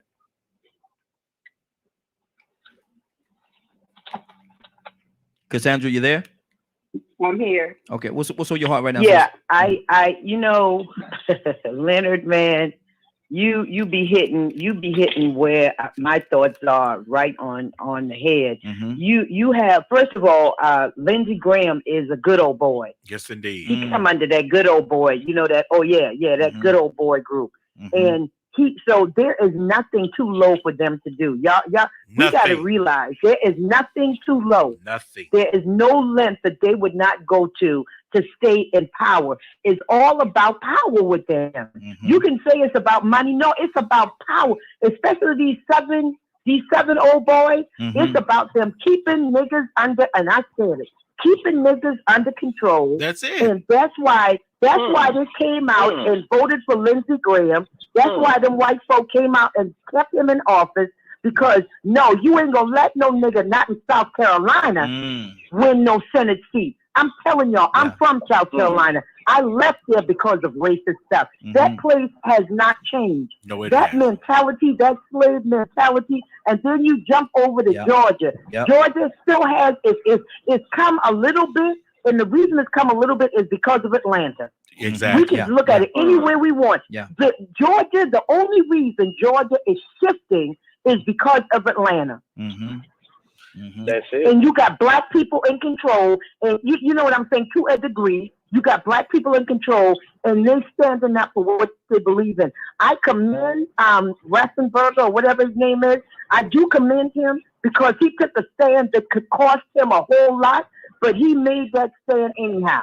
Come on now. Mhm. Come That on. man, he risked his career Yes, he did. by standing up Yes, he and did. saying, Yes, he did. you know, no, Yes. no. And then for him to expose Lindsey Graham, even if he didn't do what he asked him to do, the fact that he said, this man insinuated that I get rid of folks. Come on now. Yeah, that exactly. is major. Absolutely. That was a major move on his part. That's good. That's good. I'm looking at my phone. Hold on for a second. I'm looking at my phone. Listen, I think if I'm not mistaken, do we have Toya with the T? Good morning, I was going to say, you must be mistaken. You sure do. Hello, y'all. Good morning, young lady. How you doing? I'm good. How you doing, brother? Hey, doing good. Good to have you, sis. Good to have you. Sorry, man, I've been looking over. I've been multitasking, and I don't know how long you've been here, man. I've been just answering the phone, and man, look, I apologize. How long you been waiting? About 15 minutes. God, don't mind. That's too long, sister. That's too long. I apologize. Talk to me. Tell me what's on your heart. Nothing. No, good topics, man. It's late. I've been saying on that live, man. Let me tell you something. I ain't even worried about the world no more. I'm worried about me. You feel me? I done been here a long time. No joke, man. I'm not even focusing on what they got going on because just like the Lord told me, you knew this foolishness was going on since you was a little girl. You did nothing. You want to do what you wanted to do. You feel me? So now I don't even pay attention to that foolishness. I done got my own little cubby hole, and I'm educating myself, and I'm praying with the Lord what I need to do to fix it. I'm not using my energy with that. Lord, I just know it ain't right. I know I want to do something about it, and I know you raised up Goliath with some rocks and a slingshot, and I'm ready on go. So I mean, I just can't anymore because this is about good and evil. You understand what I'm saying? And the only reason why I can sympathize is because, you know, before the Lord touched my life, I had that mentality where nothing mattered. Not the things of the Lord anyway. I got to do it for my job. Now, certain things I wouldn't do. But, my job, I got to do this for my job. Oh, I can't do this. And we get so wrapped up in that, and that's not where our power lies. And I'm watching it as our government is being ran. And to an extent, I feel my part of the responsibility because I should have been fighting. So now I got to learn this all over again. Certain things I'm not even commenting on. Why? Because I want to go back to the beginning. I'm going through the amendment. I'm looking at these letters that Jody Heiss from Georgia sent about there being bouts of voter fraud, which can activate another committee to have to come and get involved and vote. You understand what I'm saying? So I'm going way back to the beginning and finding out what's really written down here, what laws, what amendments, because it's like we keep starting from the middle and hearing pieces of what they say. And we really don't know the whole story. I peeped Van Jones talk about the same situation. I ain't paying him no attention. But when I started seeing that this is real, I said, you know what? Stop. Let me go get what the Constitution. Let me go get that and just start from the beginning. And I'm working on the show, and one by one, I'm going through it, laws, regulations, because it's just too much. It's a wicked game. Okay, and the game is so wicked. There's so many of them. I need more power than me. So since he said the power in me is stronger than he who was in the world, I'm in my little hubby hole praying to the Lord, because it ain't right whether I know all the specifics or not. But I know for if we win in the end, I just need God to do whatever he's going to do, soften whatever heart he's going to soften, touch whatever mind he needs to touch on our side for us to be prepared for whatever it is coming down the tunnel. Because everybody right. Something coming down is finna pop, and I need God people to not be scared to stand up and defend themselves. Exactly. Rico. Yep. What's on your heart, brother? Talk to me. Bring it in. You know, I agree with what Toya said, man. I said that a second ago. We have to go back and look at the source. You know, there is historical record that will show you the agenda of what these privileged people that are in power are trying to achieve by messing with our vote the way they are. And like LaToya said, we always jump in the middle. You know, some people like to get involved late in life, 20 or 30 years old. Now they want to get involved and they got an opinion, not realizing the whole history behind this cycle that we're going through. This situation, it's a long process, this dog eat dog mentality. So, you know, I also said earlier about money being the illusion. Money is the illusion. And it's just funny that we even fall for the process, the system of money, you know. But that's the illusion. The main thing is power. Leonard said earlier that he didn't understand how people were so disappointed. and surprised. Me either. I'm not surprised that Trump is doing what he's doing. I mean, we've been watching him before he ran for president. We saw how outrageous Trump was. Yeah. So right now, I'm not surprised. I mean, it's really, I expected Trump being Trump. I know he's going out with a bang, wouldn't you? If you don't cause all this chaos and then stirred up all this mess and been all over the place, why all of a sudden now when you get ready to leave out, you're gonna leave peacefully? No, you're gonna go out with a bang. Now, hopefully that bang ain't a nuclear button. I don't think he'll do anything like that. But he is gonna go out with a bang. He's gonna make sure that he is remembered, whether it's good or bad, because that's what privilege does. Privilege don't believe in good or bad. It believes in me. Yeah, yeah. And what I want to do in my favor, you know. But we do. Everybody mute your line. We got a lot of background noise. Mute your line for me. We got some background noise coming from somebody's line. Want to make sure we can hear everything that's being said. Appreciate it. Good deal. Go ahead. Rico. But we do have to stay involved, stay active, but also ask some of the hard questions that we don't want to ask, or hold people accountable that we don't like to hold accountable. Because those that's privileged and in power pick and choose when they want to use laws or when they want to use certain terminology. 1994 was not the first time they should have used the word super thug or predator. They should have used the word super thug or predator when they first started talking about Christopher Columbus and all these other founders of America. The original super predators and the original thugs, the original barbarians. They should have came up with that terminology then. But being that they were the beneficiaries of the actions of those colonizers, it's just the American way. Exactly. And you can see it in your history book when they teach us in this so-called good white education that I thought I was getting in elementary school. I thought I was leaving that black school system and going to this white school system, and I thought I was going to something better. And it was better because it really showed me deep down inside how they could be phony and fake. That experience, going to that school, the education wasn't the best thing I could receive curriculum-wise. The education was integrity-wise. The exposure that I was able to see how they could sit back and hug you and say, I love you and this and that, and then go back right to their button and say, hey, nigga, handshake. Yeah, yeah, wow. She white trash because she's talking to a black guy. Wait a minute, you ain't think I heard that?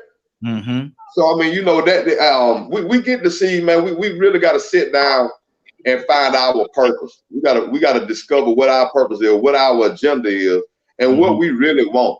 What do we really want? Good deal, good deal. Christy, what's on your heart? I mean, y'all talked about a lot. As far as me, I just don't give him no power, and I don't give him the ability to waste my time to talk about him. Because that's giving him what he wants, attention. So for me, I just don't even, you know what I'm saying? I'm just gonna wait for January. And when he's gone, and look at the foolery that he's gonna try to do then. But we have to stop. I think as we need to stop focusing on his tactics, because it's giving him, that's why he's doing it, because he's getting attention. He wants to be on the TV, he wants to be on Twitter. Even Twitter has shut him down. Yeah. So Twitter has shut him down, Facebook has shut him down. While we still entertain him. Even the news won't even talk about his things that he says anymore because it's so outlandish. And it's so crazy. Even the people that supporting him, you want to support a fool, fine, support a fool. If you want to support somebody that is like that, then that just doesn't show who you are. Yeah. And it's like Rico said, the people that supporting him are supporting for a reason. You have to go back and you start searching money, where money is going and how it's spending and different things. Then you'll start seeing, oh, okay, so this got passed when this happened. Oh, okay, well, this got done because this money right here was, just like, I think it was said on here that the stimulus package and all that stuff that was given was one of the biggest heists that was ever done. And big businesses got that money and all kinds of stuff. Curtis spoke on that. A lot of people going to jail behind it as well. Yeah. So it's not like he done anything good to even speak of. So I really just gonna leave it at that, just to say that, you know what, he's ignorant. Mm-hmm. He's not doing anything new. He's gonna continue to try to hold on to power. He's gonna continue to harass the Democratic Party and continue to say things that are not true. Mm-hmm. We just have to decide we're going to give light to it. Exactly. And be able to rise above it, because we are able to. If only we can come together like we truly need to. If we can we all ain't got to like each other. Coming together ain't about like. And that's the confusion that I think our people have. I don't have to like you. I cannot stand the ground that you walk on, but we have a similar enemy. So we should be able to come together and be able to put that enemy away. So a lot of times it ain't got nothing to do with like. Quit thinking somebody gonna like you. Quit thinking somebody finna be your friend because y'all fighting a cause. That's not what fighting a cause is about, because I'm quite sure back when Martin Luther King and Malcolm X were marching and walking and doing the things they were doing for us, it was a lot of people that didn't like people. Good deal. Good deal. You're right. Let me go to Annie. Annie, I want to ask you this question. Annie, you with us? Annie, yes, I'm here. Okay. How do you think, or how would you like for the Trump show to end? Because it's been a Trump show. I have to go, though. I love you. Love everybody. I love you, sister. Appreciate you. Everybody love y'all. I love you. How do you want the Trump show to end? With him going to prison. Wow. And I'm telling you right now, I was thinking earlier about when she mentioned the money. I don't know what's happening, where you guys are. But down here in Mississippi, they have been picking people up and arresting them that apply for this money under this stimulus thing, and they state they had businesses. My brother-in-law, right now, he's doing the same thing because he put down he had a lawn service business, and now he's been investigated. So anybody out there who could not prove that they had a business and had, I believe he said, 8 or more people, or 8 or I don't know if it's 8 or more or 8 or less people employed before the pandemic and during the pandemic, they looking at you right now. And I'm just so, for people to even fall for that, because anything Donald Trump does, it's always something behind it. So the people right in Mississippi that have put down the wrong thing and lied about money, the government is coming after them, and they're being investigated. And another thing I want to say is Trump wants to change the amendment. I believe that I heard someone say that Trump wants to change the amendment where we have a lifetime president. I don't know if you guys have heard that or aware of that, but that's what he wants to do. He wants to. Exactly. Okay. He want to change the amendment. So and once if he is voted in again in 2024, he's going to do it, because guess what? They're not going to stop him. Wow. Adrian, what's on your heart, brother? All right, man. It's just a list of stuff. Sorry I had to get off the camera, but I was driving. Yeah, that is true that Donald Trump wants to change that. There was one time that he had an ad up that showed his years just kept going in the presidency as a dictator. Okay. Anybody that took their stimulus money, like the sister just said, is foolish. That was one of the worst things that the United States Congress and legislature could do, was pass those stimulus monies and hand out free checks to people that are sitting at home without empowering them and educating them to actually, and creating industries for them to actually work. Okay, that's my second touch. And my third touch is much of this stuff that we see going on, y'all, we're still fighting the Civil War. It didn't end in 1864. I know when we first got on the phone earlier this morning, I brought up the conversation of slavery, and somebody said, oh, well, we ain't going to go all the way back to that. Well, guess what? We got to go back to how America was founded. It was stolen in the name of Christianity.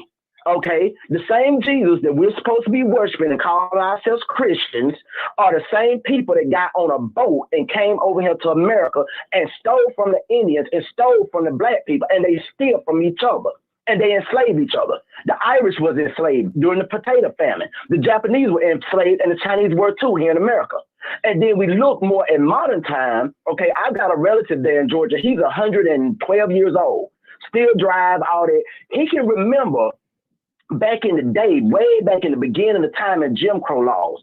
And if we think about every decade of existence that we've been alive, there's been some kind of struggle or another that we're fighting, and it's still based off of this Civil War. When the South got their butts kicked, they're still mad about that. Okay, they didn't just concede when Robert E. Lee conceded up their Appomattox. Okay, they are mad because they lost their war. And now we are here in, well, as we call it, modern time, because it's our lifetime. And we're saying, well, oh, why is this going on? Why is that going on? It's a deep-rooted hate of control over other people. It's the survival of the fittest and the elitist, the blonde hair, blue eyes, the ones that we are supposed to worship to look like God. But if you know the real truth of what God looked like and how you're supposed to treat your fellow man, we wouldn't have all of this stuff going on down here. Okay, we wouldn't have people like the book of John 18, St. John 18 talks about how there's a spirit in the church that's got preeminence or wants to have preeminence over God's spirit. Well, guess what? Here in America and in society, you have the same thing. There's a spirit of evilness that instead of having love and taking care of people, making sure that people got food on, on their tables and clothes on their back, that their children are taken care of, that they're educated, not ignorant. You got people that want to control people, put people down. And oh yeah, we can talk about the prison system too. Yeah, it's owned by a lot of these wealthy people like Lindsey Graham, okay, and Bob Hope. One girl I was dating, her brother was locked up in a prison down there in Bainbridge. Say what now? Go ahead, brother. Go ahead. Say that again.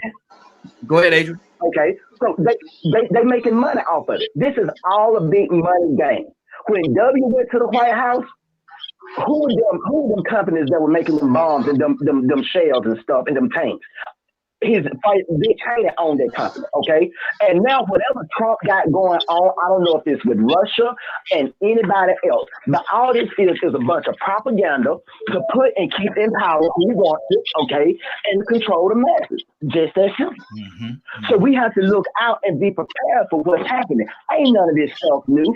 The Bible says it's the same thing that happened in the days of old. It's happening. They married and giving in marriage. Eating and drinking. Partying it up and living it up. God is coming, and he's coming quick. He's soon to come, and his reward is with him, and it's going to be swift. And the government will be on the seat of God's shoulders.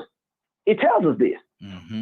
Don't be surprised and don't be dismayed of what we see is happening.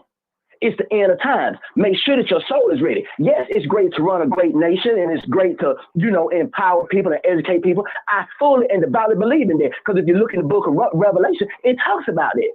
How the wealthy are supposed to provide y'all. Me, I try my best, and I'm not saying I'm wealthy, but I try my best to educate people and provide people with jobs so you know how to work and make yourself an honest living from the heart, from your own hands, from your mind. Good deal. I'm good. Good deal. Leonard. Sir. Talk to me, brother. Man, I am really listening in, and I'm hearing this, that, and the other, and I ain't heard nobody talk about what they were going to do. Uh-oh. Come on. The value of complaining is almost worthless to me. Because one, I'm not going to go talk to somebody else about something I want to do. I believe in choice. I believe in democracy. I believe in people doing everything to the best of their abilities. And my job is to make sure that everybody has the opportunity to do that. See, I'm not for the weaknesses of people. I'm going to give you the opportunity to do what you need to do for you and yourself. Come on. I'm not looking for a daddy. You understand? I don't expect a daddy. Yeah. I ain't serve a white master, nor will I serve a black one. So I don't get caught up. Now, you got to remember, I'm a writer in critical race theory. These types of things, I know racism like the back of my hand or what have you. But you know how much it means to me in what I do? And how I conduct myself? Zero. Because regardless of what's going on, if you want to claim slavery, claim it. That all that does is mean you a slave. You calling yourself a slave. You're living in an alternative reality. If you believe for some reason you can't do what you want to do, and somebody holding you and keeping you from doing something that you want to do. This is nothing like slavery. I don't even compare slavery to what a lot of people have become popular. And it's almost offensive for folks to exploit slavery this way. You're doing what you're doing because you're trifling. You're doing what you're doing because that's what you desire to do. Now, let me ask you this question. Do you think there's some situations in our society where a remnant of people try to hold another person back based on the color of their skin? Do you think racism exists? Okay. However, the claims that are made about racism half the time are the issue. Okay. Real racism is alive, and the reason why you can't defeat it is because you're too busy talking about something else and doing something else and not attacking that head on mechanism. Head on. Okay. Racism still exists and it's still so prevalent. It's That's because you sit by and watch the devil take these seats and act as if they're supposed to act in your best interest. That makes no sense to me. See, my thing was I just wanted to make sure and make it clear that you were not saying that it does not exist. So why would I say that when I know for sure that racism exists? Absolutely. Not because I say it, because I've sat with the cases, I work with the EEOC and organizations that address racism. So I don't come at it something I just like to say. Because I've been the person to sit there to have to decide whether or not we take this case because it is actual racism or it is something else. I'm never going to write up a case and try to make it racist. It has to be racist because too many people claim racism as an excuse for their mediocrity. You can't sit there and say everything else is bad and blah, blah, blah, and then be still sitting there. You're going to starve to death waiting for somebody else to serve you. Exactly. So you have to understand our people, our ancestors wasn't sitting around pole-mouthing. That's how you get a Black Wall Street. You go do it. You make a way where there wasn't a way before. The reason why our people were the way they were is because we can't sit and wait on the white man. White man don't feed you no more. You're free. But you have to feed yourself. This is the concept people have to understand. You have to feed, you have to clothe yourself. This is the whole purpose of your freedom, is to do that. Now, if you're going to sit there and you want to eat off that wine table and you live off them crumbs, go ahead. If you want to sell out your people, go ahead and do that. But do understand, ain't nobody scared but those who ain't ready to fight. Cassandra, talk to me, sister. Oh, Leonard, this is good. So guys, let me share something. On night before last, I had a dream, right? I don't dream often, but when I dream, it's always stuff that happens. I ain't gonna try to explain it, but if I dream something, you're gonna see it manifest. It's gonna come at some point. So I'm in this dream. I see these group of Black men. I mean, it was hundreds and hundreds of Black people. Let me say that because I couldn't tell whether they were men or women, but Black people marching toward this building, right? And inside the building, there were white militiamen with their guns strapped on. And the Black people were marching toward the building. I mean, and they were doing like that fast march, that poop, poop, poop. I mean, we got to get there type march. And the white people were inside doing whatever they were doing, had they rally, whatever their guns, and they whatever they were doing, it was like a protest type thing. And as the Black people got closer to the building, I remember saying in the dream, "No, God, don't let this happen," because I knew it was about to be a conflict, right? Yes, ma'am. And I woke up and I was literally shaking. I mean, and that's when I really know that I'm seeing something that can happen. And I was literally shaking to the point that tears were coming out of my eyes. Listen. This is what this president wants. This is what he is trying. We can act like we can put our head in the sand and act like ain't nothing happening if we want to. That's right. But the bottom line is the reason he's fighting so hard is because he knows that he has all of these right-wing groups. They're ready to fight. Black people, like, we acting like, oh, no, not in America. That's not going to happen. Let me tell y'all something. Don't be fooled, man. Wake up. Wake up. Get yourself ready. Be prepared. Because these people are ready. Yeah. They're ready. Exactly. Listen. The modern day Ku Klux Klan is real. There's enough land here, and there's places in America that's big enough to train armies of people. The modern day Klan, we think that, because Jim Crow is over and civil rights over, that the hooded riders don't exist. Really? And people got mad about the word, and I mean, no offense, I know it was a joke, my friend, the host of this show, but people got mad about the word I said earlier when I sat right there at the university down there in Georgia, and I got called an N-word, and swastikas was drawn on my desk because I was the only black student there in the classroom full of white people getting an engineering degree. Yes, I'm very young. I'm very young. And I've experienced modern day racism. Right there in Georgia, the county I went to school in was one of the biggest cotton picking counties in the state of Georgia, Bullitt County. And I never forget it. How they try to get down there and get me in trouble for no reason. I don't, like the lady just said, most of the time, we just sitting back chilling. I'm doing my thing, man. I'm not worried about everybody else. I'm happy on my own, but that don't mean the evil don't exist. It don't mean the devil won't come on your territory, although you minding your own business. It is what it is. Exactly. Bishop, talk to me.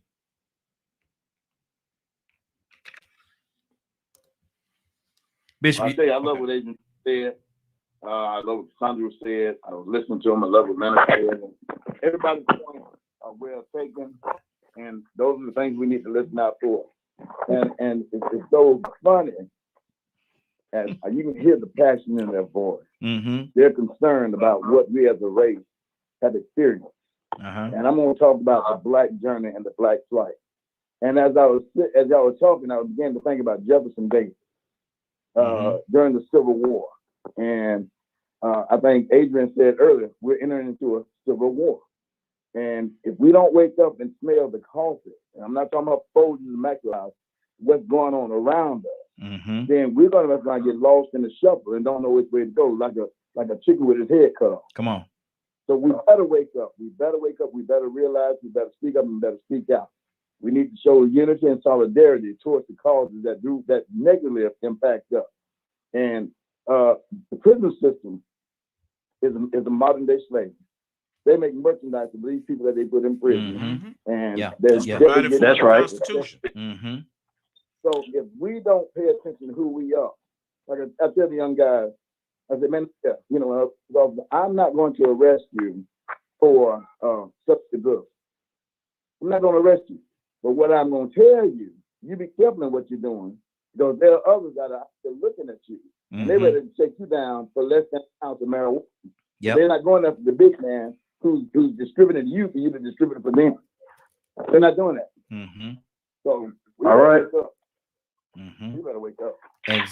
Exactly. Rico, what do you say to that, man?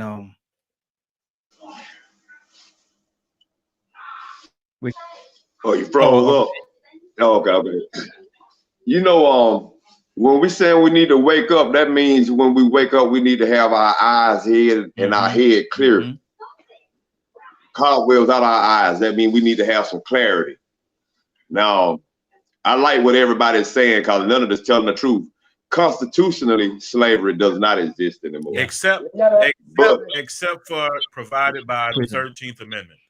Slavery is provided for in the 13th Amendment. Look at the state laws in Alabama. Slavery was still on the books just a few years ago. Did y'all know that? But it wasn't. That's where I'm from. But see, the thing is, the point I'm getting to is that the impact of the effect that slavery had still affects us today. Racism evolved. Slavery in the prison system, it evolved to a certain extent. The manipulation, the benefits of slavery, the act of slavery, they just reworded it, redid it, created laws. So now we have to go back again. You know, we have to go back to the source. I think that's really what really tears us up, is that we don't go back to the source of some of our problems. We know about slavery.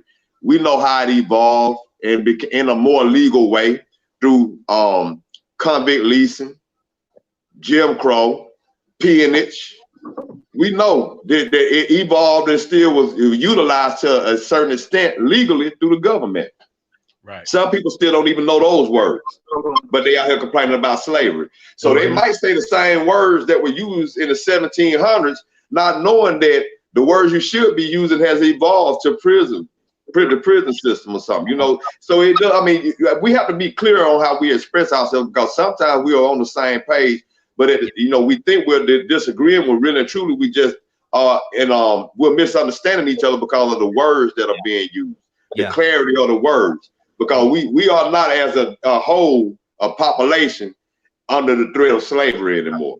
Exactly. You know, but now we have to enable our people to go and fight, to be strong. We have to encourage, support people to go fight, be strong, and go against that.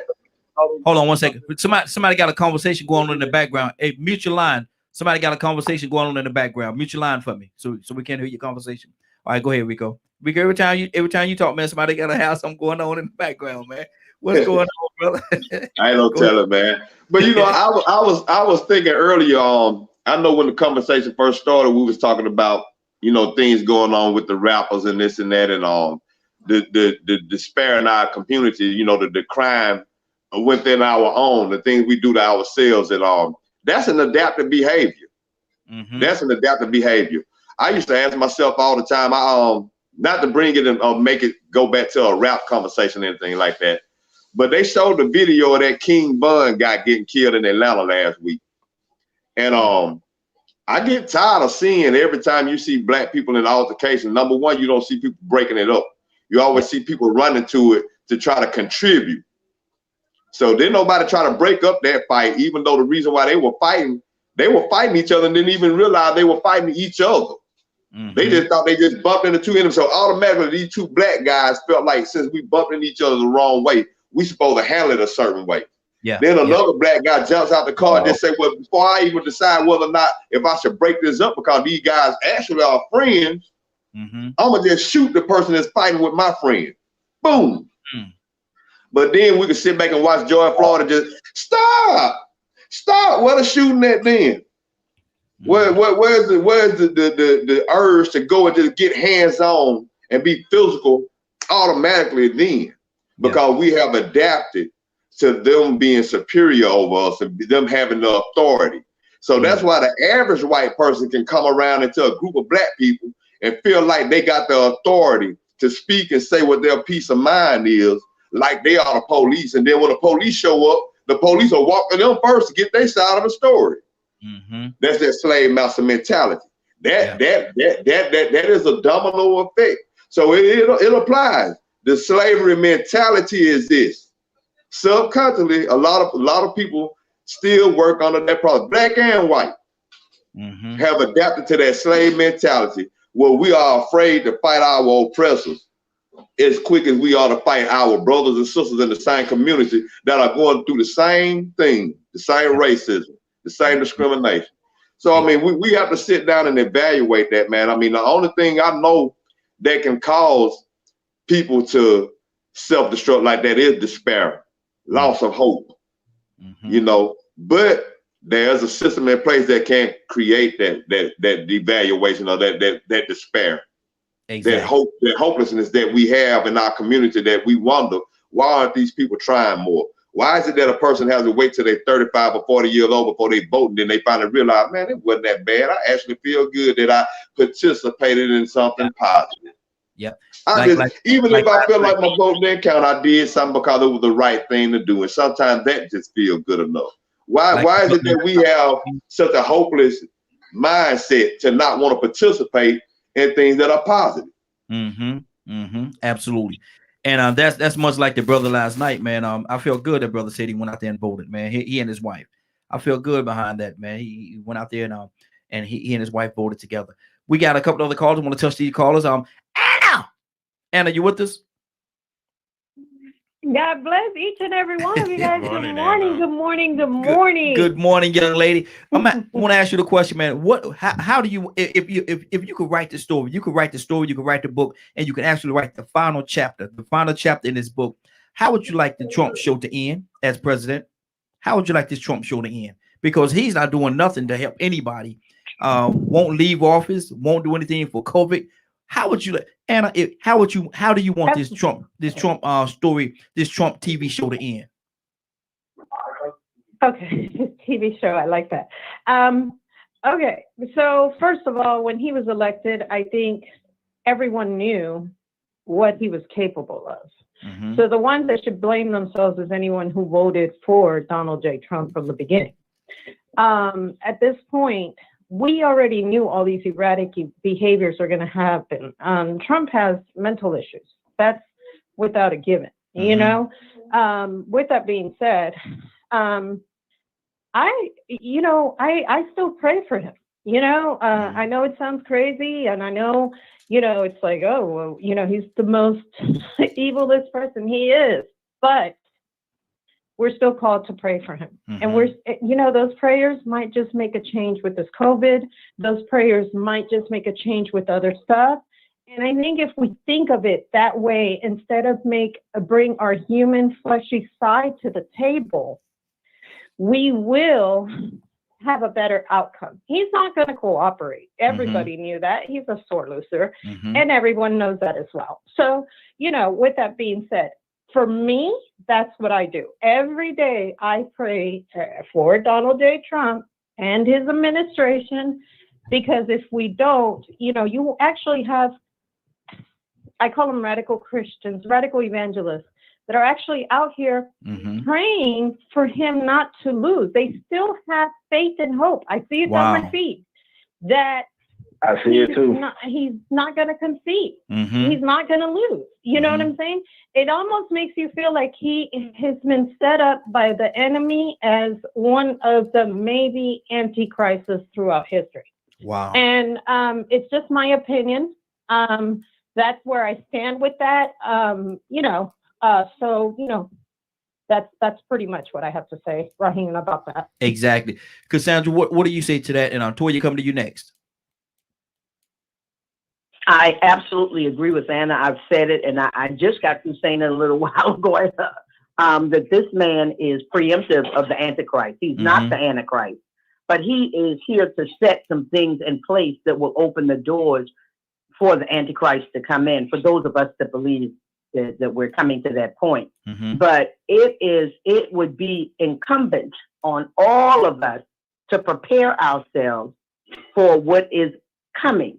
Not might come, what is coming, because his people, I'm telling you, his base are willing to do anything, anything to see this man back in office. And what disturbs me the most is most of them say that they are Christians, but that doesn't really shock me because KKK were Christians. They came in the name of God, lynching people. Come on now, let's just be real. Yes, come on. Let's be real. All right now. They were straight up. They said they were doing it in the name of God. They were doing it in the name of God. So anything, every time someone says, Lord, Lord, hello, somebody, he said he was going to say, they're going to say, Lord, Lord, didn't I do this? Didn't I do that? And he's going to say, depart from me, you workers of iniquity. I knew you not. Don't play with it. Let's just keep it real. We got to keep stuff real. That's all. This is a part of that type of mentality that we are dealing with. And until we realize that, and not this, oh, by and by, Jesus everything gonna be all right. Yeah, it's gonna be all right if we help make it all right. It's gonna be all right. God gonna do his part, but what are you doing? Come on. What are you doing? Absolutely. Toya with the T, talk to me. Amen, girl. Yeah, I mean, a lot being said, man. Let me say something. It is what it is. Trump exposed a lot of America's mental issues. You understand what I'm saying? We slept on them. We know good and well they didn't just we just love all black people now. Yeah, we just went from being treacherous, dirty, hanging, burning, cross burning, saying that we do the Lord. But so Paul did that too back then, too. Until the Lord got him too. But they've been like that, and we slept on them. We conceded. Yes. We didn't want to believe about the promised land. We didn't fight back. I just told my mom and them the other day, when they killed Martin and Malcolm, y'all should have turned up. To me, should have turned up. We concede, and every time we concede, man, we're not gonna get what God promised us, man. He tells us over and over again. And again, when I wake up daily, I fault myself because I know my Father tried to keep me in the Word. I know the Lord was there. I kept swatting. And we all need to take individual responsibility on what this is going on, because not for nothing, I go through with my folks too. You're not gonna get me diverted on Trump. Let's talk about you. Let's talk about me and you and how we deal with each other, because we can't combat them until we get us together. Let's talk about how we respect each other. Let's talk about how we take care of our own community too. Let's talk about how we raise our kids too. And then once we get that down packed and we stand up and rise with the armor on the Lord, then we can do something with them. But it's too many holes in our own camps and armies that we adapt from them because they ice was colder. That we don't rectify within our own selves. And it don't matter what we do and get draped off about what they got going on until we fix us. We're going to have a problem. Let me tell you something. It's some black folks that don't want black folks to run stuff. That's how deep this is. Come on. Go ahead, You sister. don't want me to be president just because I'm a Toya Fluka. But a white man can go do it. But no, I used to smoke weed when she was younger. She done been molested. She done been to jail for beating up a boy who put hands on her. She can't be president. But it's a conditioning with it all. But I declare what God said, and whatever he need me to do, I'm ready on go. So Absolutely. I'm not getting my energy draped off with these folks that we know is wicked and evil, and we keep putting it on them. It ain't up to them. It's up to us. Come Once on. we understand and do that, we will be okay. Ain't number one truth. Let's tell it, sister. Ain't number one truth. Donald Toussaint, what's on your heart, brother?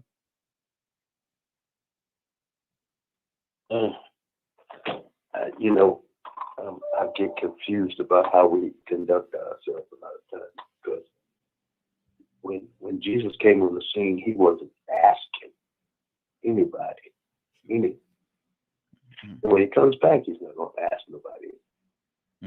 And say that. We're not supposed to be submissive to foolishness and craziness and waiting for somebody to give us the opportunity to be who we are. Come on, Donnie.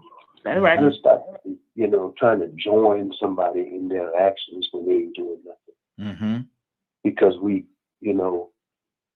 this is happening because we allow it. The most powerful entity in the world is quiet while all of this foolishness is going on. Because some of them that carry the name is functioning to a higher level. Shame on us. Wow, that's good. For allowing that to happen.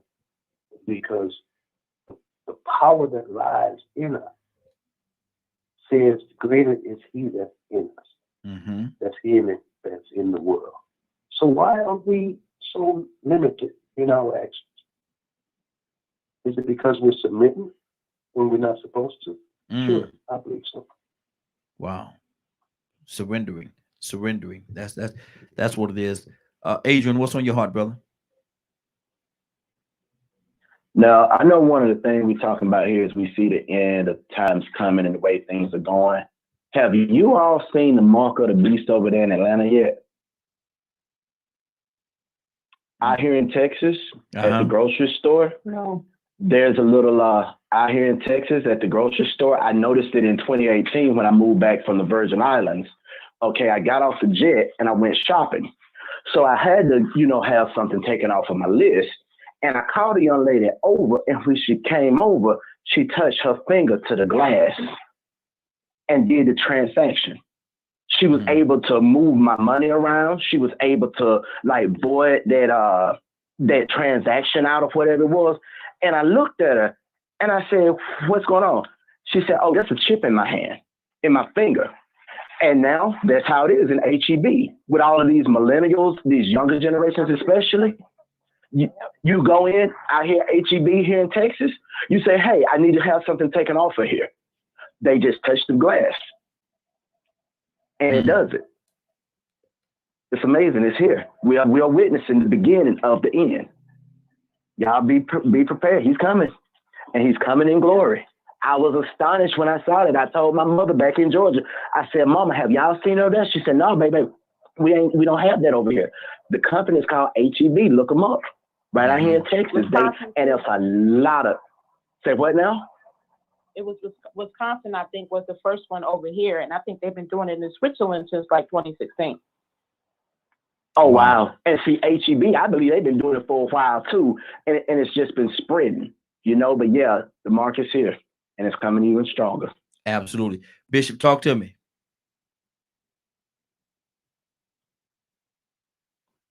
Man, I'm just listening. Adrian brought some stuff up. I make you laugh. My buddy, one of my contractors around here, my buddy too, was telling me, saying, "Mr. Frank, you know what? We better get to the grocery store. We better get, so much stuff now because I got a feeling it's gonna become a time again that we ain't gonna be able to really get stuff, nothing." Mm-hmm. And looking at the news last night, stores about empty. They're rationing out toilet tissue and paper towels again. And I'm like, dog, homeboy just told me that. Mm-hmm. So y'all better listen to what Adrian is saying. Better listen to what Cassandra is saying through her dream. And they're making it plain. That's why I say we need to wake up. We really need to wake up. And I hate to make most of this conversation about black and white. But the reality is that's what we face every day. A black issue and a white issue. Mm-hmm. The white issue is they don't want the blacks to have nothing. The black issue is they don't want the blacks to have nothing. Now, ain't we in a messed up situation? Mm-hmm. Wow. Yeah. Anna, what's on your heart, Anna? Then I'll come to you next. Mm-hmm. When it comes to what we all just said about Trump and Cassandra and everybody, I couldn't agree with Cassandra more. Cassandra, hello, good morning to you, and wow, Good morning, you hit it on the nose. Those are my. I'm sorry. I say good morning. Those are my exact thoughts. You hit it right on the nose. I try to be a little more conservative when I'm speaking because I will sound totally crazy to people, but I know where I'm going with my conversation when I state what I state.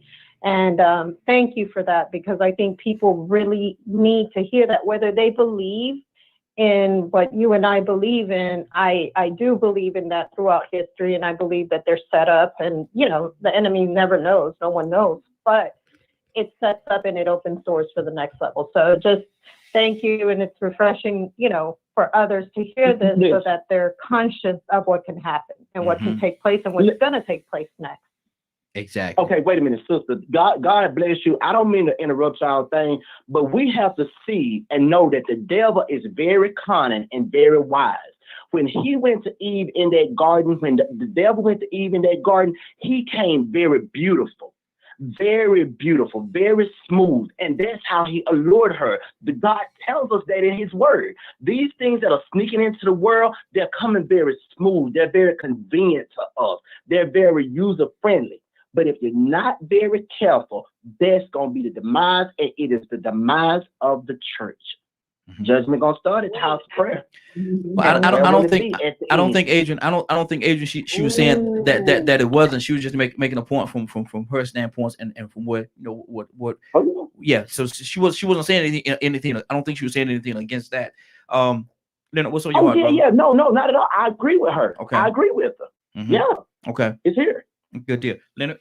I'm listening to what other people care about. Because I don't. Never have. I do what I do just fine.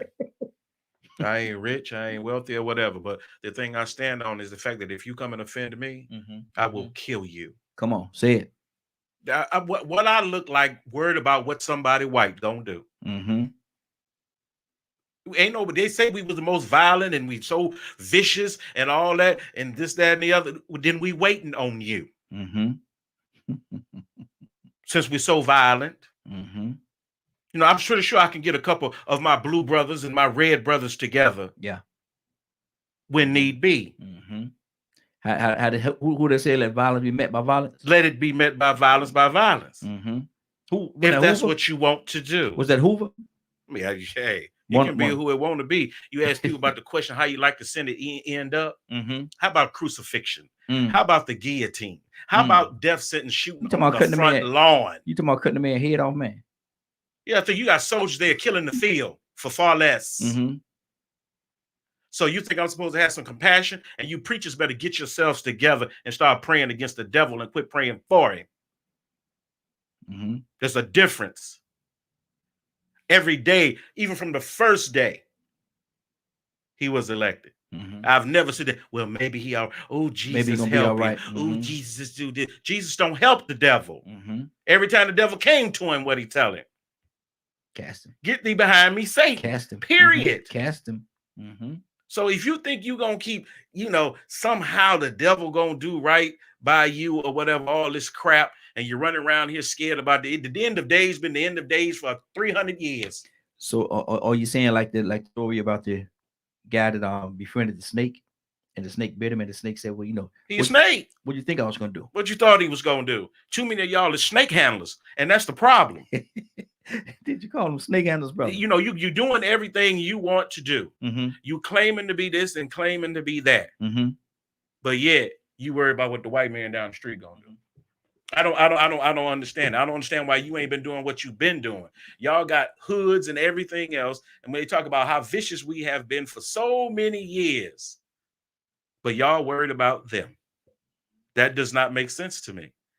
I don't know where you live. People talking about civil war. One thing about a civil war that makes a civil war possible a lot of times is geography.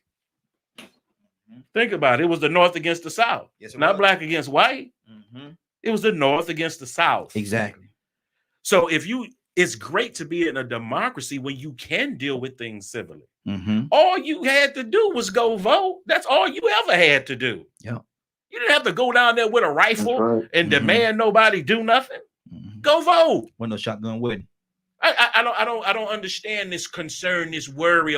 Take your butt to the poll and vote them jokers out. Yep. The reason why Lindsey Graham and them all enjoy these positions, because once they get in there, they use the law to draw lines, to gerrymander their districts, to keep people that vote against them out, to keep them from moving in the district to vote against them. Go after why it is working, not about how you feel and what you thought. Go do some reconnaissance. Yeah. Because one, you have to come up with your own strategy and how we gonna strategize and beat this thing. Come on. We created this issue. We know all the history in the world. We know transatlantic slave trade, all that, putting them together. We do not have time for some of y'all to sit around 50 more years trying to figure out who you are. Yep. Come on. You're being attacked today. Fight today. You need a fight. You need a plan for today. Each and every day you get up, you need a plan. Guess what, brothers? That plan was as simple as a free education. That plan was as simple as going to college, vocational school. That plan was as simple as going to being a member of your local church and doing that which was right. How simple is that? Come on. You could have did that, but you chose not to. And still can. You're not going to tell me you couldn't have done this when I've been right there, prostitution, drug dealer, or whatever. But you know what? I'm not going to do it. I'm not going to do it. Now, for my brothers who have chose that way and you have paid your penance, you can do right now. Get on the right side of this thing. Yeah. You need to be against the foolishness. You need to be against the fear of things. And we need to be figuring out how we going to take the advantage. You got to seize power. They're not going to give it to you. They're not going to lay down. They're not going to say, you know what, I'm so wrong. I'm sorry for doing what I did to y'all. Here, take this power, please. Do y'all really think it works like that? I guarantee you it won't. Ain't work yet. But that's what happens when you sit on your behind, 80% black in your city, and leadership is white. That just shows me that the people in your community are not active. We go into cities as New Order and things like this and survey and see what's going on to find out why you having these issues, why you can't get what you want. And then we place people in certain areas to make sure that we addressing that issue where the problem lies, not just out here in the cameras and trying to take pictures. If there's a problem on the sheriff department, I got to talk to the sheriff. Yep. I ain't talking to nobody else. Talking to the sheriff. I have a right to be in there. Use a public servant. I'll be there Monday, 7 o'clock. We're going to talk about why your officers doing what they're doing in these streets. We would hope that you can control that. But now you're going to have to understand that people are not going to continue to lay down. My goal is to get them to stand up. Exactly. Not to get, oh, you know, things is going to, you know what? Get stronger. Get stronger. You need to teach these kids they have a right to be treated like human beings. Negroes, stop volunteering for the penal system. End the conversation. I don't want to hear your stories and your excuses. You're just as filthy as a white slave master to me had you been raping and doing what you've been doing. You're pedophiles, you're everything. Quit hiding behind black skin thinking you ought to get a pass because of what you've done. You don't deserve a pass. Just because you black, you think you got a right to go out here and do what you want to do in these communities? You don't get that pass. Yeah. We're not saying that we're going to get rid of the law. We're going to start punishing more people for doing what they're doing. Because we're not benefiting from allowing those people who are black to do the things that we're doing in our community. Exactly. How are you benefiting from that? I'm gonna ask you a question, Leonard. I'm gonna go to Rico after that. Then we're gonna circle around. What exactly does it mean? Because a lot of people don't understand what this means, and it's a big push by the Republican Party right now. They're trying to create a fake narrative behind it when it says defund the police. What exactly does that mean? Well, actually, what the defund the police program is about is that police force, just like everybody else, rely on budgets, and they rely on budgets provided by your local government. And so when they say defund the police, there's a lot of excess money. People don't understand that. Nobody's broke. There's excess money out there being put into various programs and things like that that are really not public protection oriented. And so when they say defund the police, they mean go after these programs of waste and fraud within the police department that are causing these issues, especially those insurance bonds and things that these agencies have, for instance. Because when they do something or when someone acts out, the taxpayer money go to pay for that. Yeah. See, they have to have insurance as well. So a lot of cities started going bankrupt. This is the whole thing about criminal justice. They didn't want to reform, do criminal justice because it benefited you. They wanted to reform criminal justice because it benefited them. Okay. So let me for clarity of and clarity of this question I'm asking you, they're not talking about taking all the money from the police. No, that's not what anyone is talking about at all. What it's talking about is just like with the welfare system. There's some waste and abuse there as well. Just like it's in all government agencies.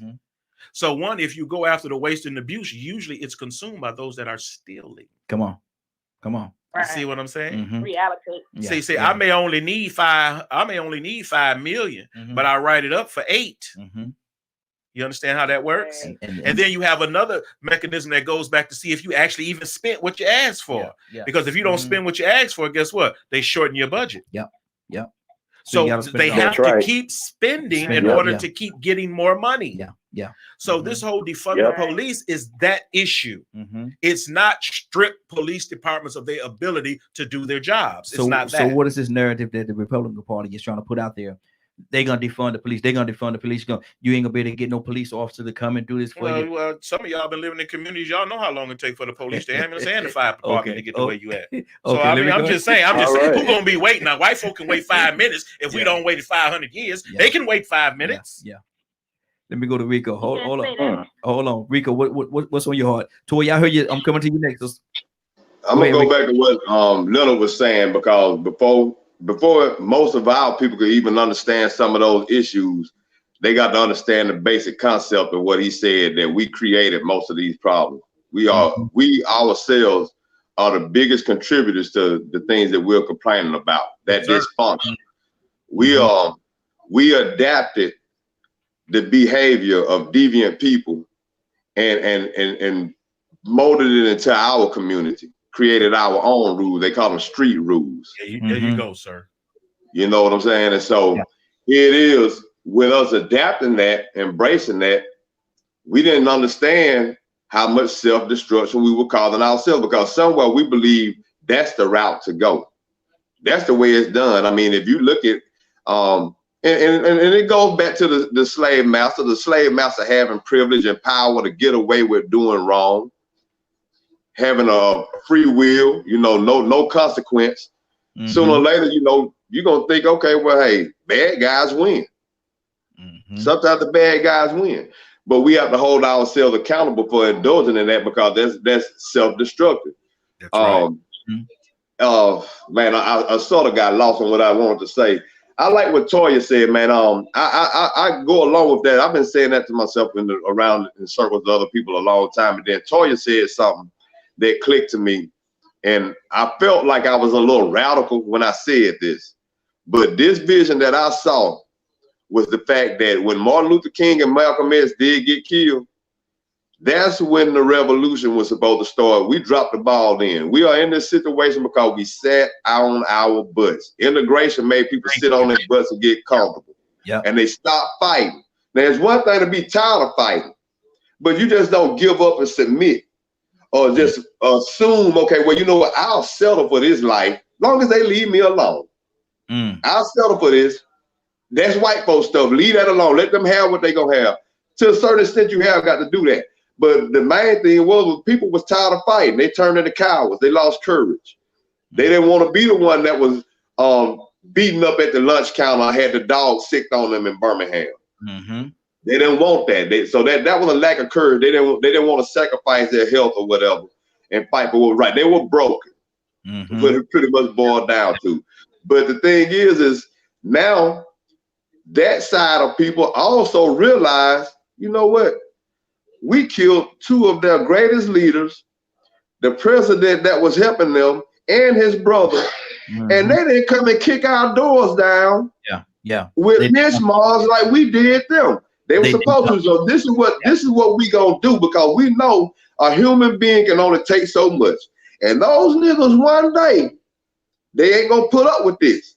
So we got by this time. What we gonna do, we want to make it to where we could contract out, send out defense contracts to civilians. That way they can afford to get loans and build put CNC machines in their backyard and garages and design guns and say that they're designing these guns for the military benefit.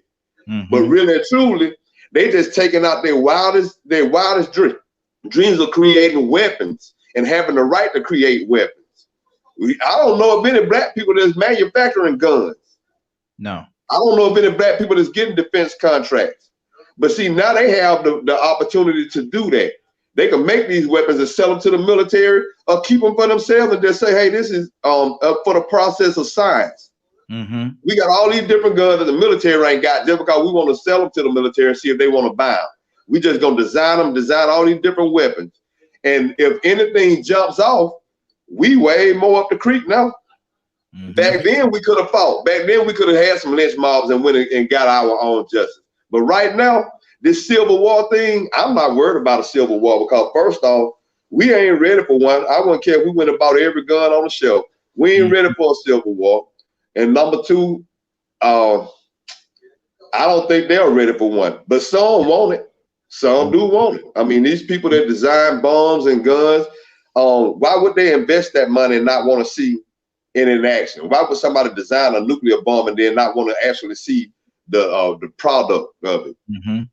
Exactly. And it would be good for people to understand. I like what Rico says, because Rico goes and he does research about things, and that's what's so valuable. If you go and find out the truth of the matter, get the facts, and deal with that. Because if you sit around the table with other people that don't know nothing, all y'all can y'all just talk about garbage. And it is no use to you. What you need, like the strategic mind in me. When I hear about, when we talk about preparation or what have you, and Rico was talking about how these people getting together or whatever, blah, blah, blah. Guess what the strategic thing to do? And we won't even have to get to this point. Okay, if I know where you at, and I know y'all meet every night on Thursday. At this time. Guess who's going to be there waiting on you Thursday? Mm-hmm. See, I don't think in terms of being defeated. Mm-hmm. I think of how I'm going to win, Mm-hmm. how I'm going to get loose. Mm-hmm. And that's how we have to be about it. if you know something is coming, if you want to prepare, I'm not worried about toilet paper and stuff like that. I mean, that's not a big worry of mine. Yeah. When everybody was stocking up before, I don't think we ever ran out. I mean, ain't like we, there was some problems getting some things or what have you. But I wanted to say about race and using race in this conversation. This should be a democracy conversation. It should be a nationalist conversation. It should not be a black conversation. Okay. Because let me tell you, it's the same. It's no different. When I mentioned Meek Mill at the top of the show, and about him asking for peace between the people that's beefing in his city. And the reason why this one guy responded the way he did was because of all of the pervasive violence and the killing of family and things like that. And these people say, I can't stop because of what you did to me. This is no different than South Africa. In Africa during apartheid.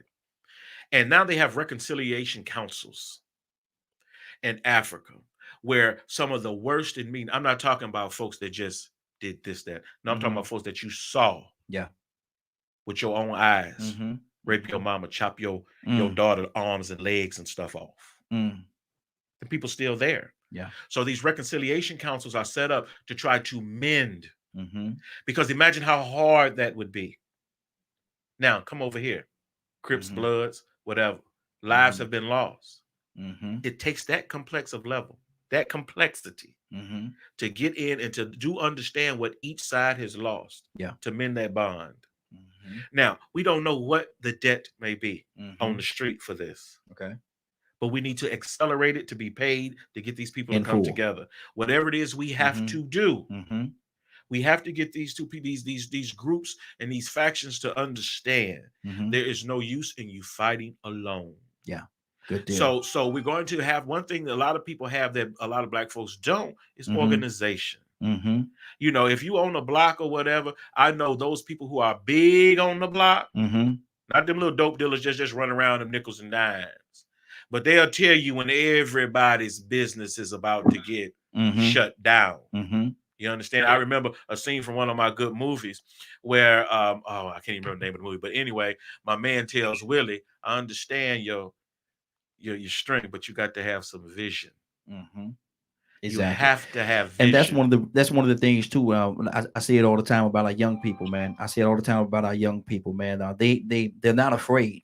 They're certainly not afraid at all. My thing is, but they just ain't organized. They're not organized. We need to get a target. Let me go to Toya with a T. Toya with a T. What's on your heart, sister? Hey, let me tell you something. Everybody right on point. It's the thing about conditioning that they studied a long time ago with Willie Lynch. We're not thinking about the psychiatric effects. Keep in mind when it comes to conditioning, food is a very key factor. They run it. One of the reasons why we jump through the hoops. You understand what I'm saying? So we got to get back to what God said. We got to get back to being able to provide for our own selves. That is a God-given right. We don't have. We keep surrendering. Oh, we stay out of food. No, we really not. If you got dirt outside. You understand what I'm saying? It's a deer run through my yard. And then we pass it on to our kids. The ice is colder. You know what I'm saying? Because we don't think we would, they shouldn't, and they don't, but we see it evidently. So this elaborate scheme, man, it's born into us, but we kind of born into it. Yeah. You understand what I'm saying? Yeah. So until we understand that conditioning and stop. Okay, so what if they do cut off the food? What if they do cut off the electricity? What if they do cut off this? We're going to run into mass hysteria because we're so far away from our true dominion. Their whole plot and plan is to be able to infiltrate your mind, the devil, to make you think that you got to kill somebody because you ain't got no food when you can just go plant something outside. The devil. Just something to get you draped off to make it seem like if you ain't got the polo that you invest in and not invest in time with your kids to make sure they can take care of you because you're going to get old. The devil, if anything could get into the child, because let all these things happen. Okay, thank you, Lord, for putting me in the pit, Father. Because if it wasn't for my brothers putting me in the pit, I wouldn't be governor to save them, Lord. But since you put me in the pit, what my brothers didn't think about is that if you were going to anoint me to be the governor, Lord, what it could have possibly meant for them had they just believed in you, Lord. Tell them, you know what? They allowed the devil to go on and get up in there. So, since the Lord had already told me, like he told me before, it don't matter what everybody else doing to you. What I tell you. So, that's right. That's right. Get your garden going. Go ahead and get ready because we already know if you just stop fooling with the devil, just saying. Man, Exactly. I love what she just said. Absolutely. Because Absolutely. that was so on point. There are so many things that you can do now. Do it little by little. Now, Leonard, you know I got to go to somebody else. Man. Where you going? Okay, I got about 10 people. Where you going? Rico, what's on your heart, brother? Oh man, I'm gonna be short, man, because I know there's other people on the line, man. But she hit it on the head. You know, that the real job of the oppressor, or the ones in power, the ones that's privileged, is to make people depend on them. They want to make us feel that they are so important that we need them. That's really what the job is, to make us depend on them, resource-wise. And like I said, and that's true what Toy said. I mean, man, it's deep. The universe is working. I don't care what nobody said. The universe is working. We talked about frequencies and sound last night, man. The frequency is in full effect, and it's pulling us together because these mindsets, these words that I'm hearing out of other people's mouths are the words that I've already been having right here for the last 10, 20 years, man. We've been too dependent on these people. And they got us feeling like we need them, and we won't take the initiative to focus on the things that are most important. We have adapted and embraced the bull that they told us for this American dream. The picket fence and the swimming pool in the backyard. We ain't thought nothing about protecting nobody or healthcare. We want the swimming pool and the Cadillac and the Mercedes. We want the final thing, and then we want to. You think about the fact. I look at the fact that I know people right now that's taking trips out to California to go out there and take pictures in front of Nipsey Hussle store, and ain't even went up the road to Birmingham to the Civil Rights Institute. They so stuck on stupid it ain't funny. They got the wrong value. They only like trim and fast. Yeah, exactly. Stuck. How they say that thing? Stuck on stupid, riding on dumb, on their way to ignorant as hello. And look around the world at what's happening to you, and like everything you need to survive, you already can see. Just go on the internet, you can see. You know what? Learn about solar power. Okay, when you look at all these other foreign places, what you see? Electric wire ran all every which way, twisted all. That's them folks just making it. You understand? Them folks making a way. You mean to tell me you living in America and you can't do the same thing if you have to? Trust me, evictions don't work unless the sheriff show up. That you can threaten somebody all you want. They count on that sheriff coming to put you out your house. Exactly. Better Okay. go out there and learn how to grow a tomato. Sheriff can't be the sheriff can't be everywhere all the time.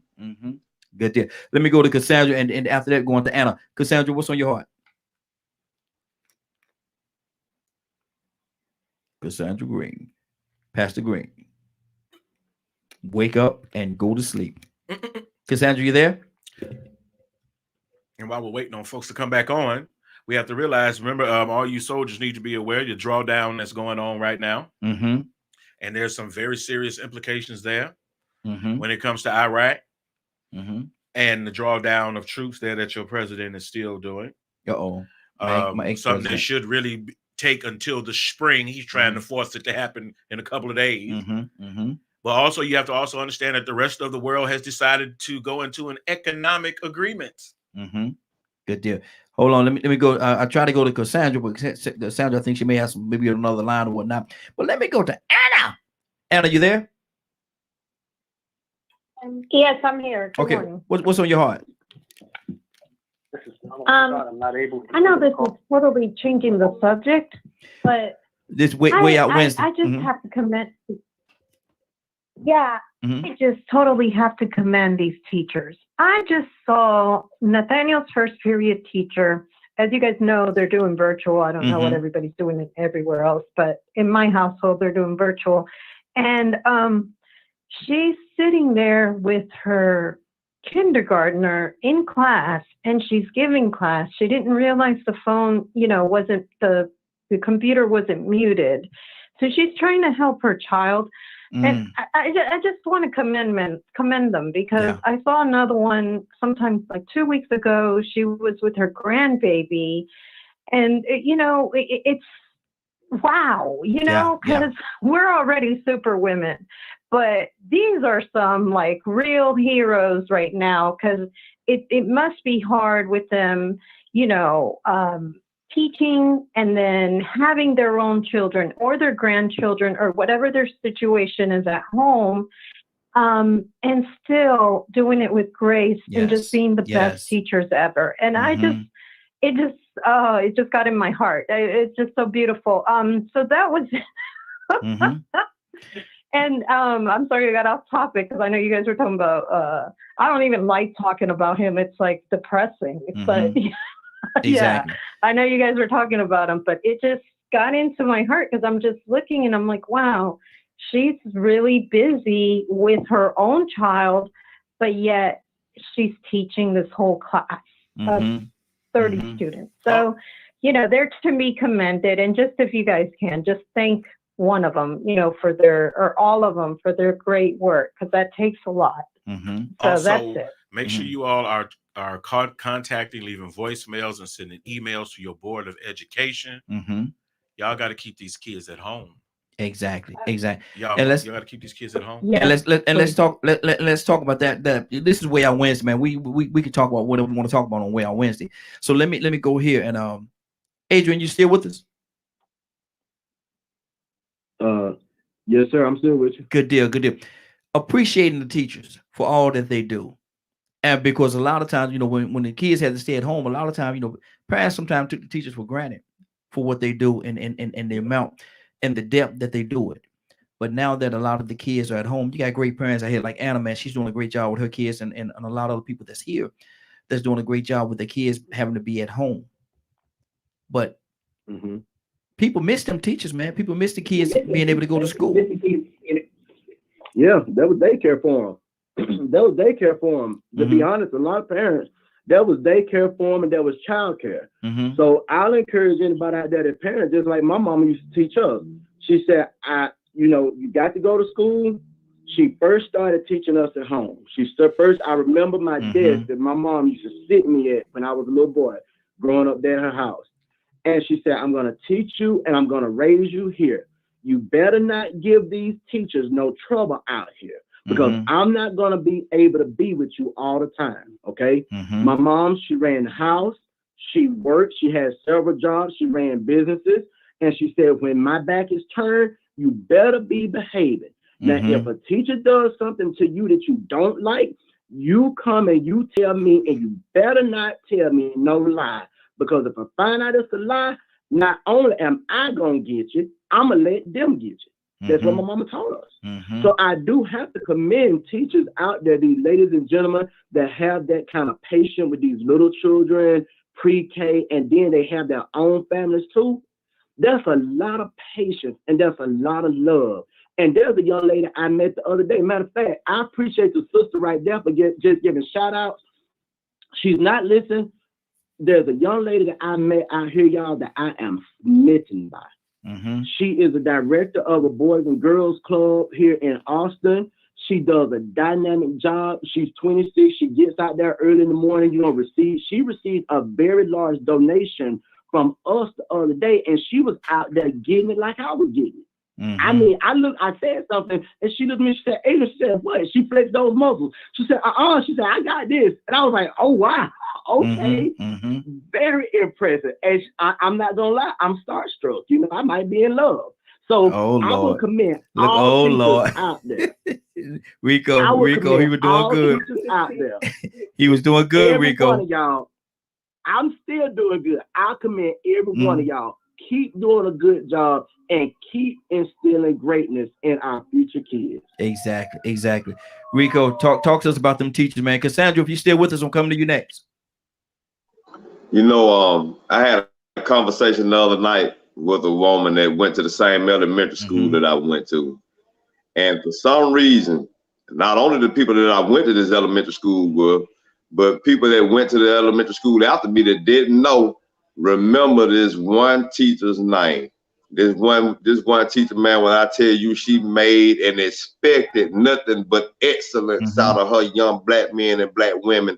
And she respected us and taught us so much to the point to where every parent recognized it. And every parent that had a problem with their child could threaten to call Miss Elma Joshua, that was that teacher's name.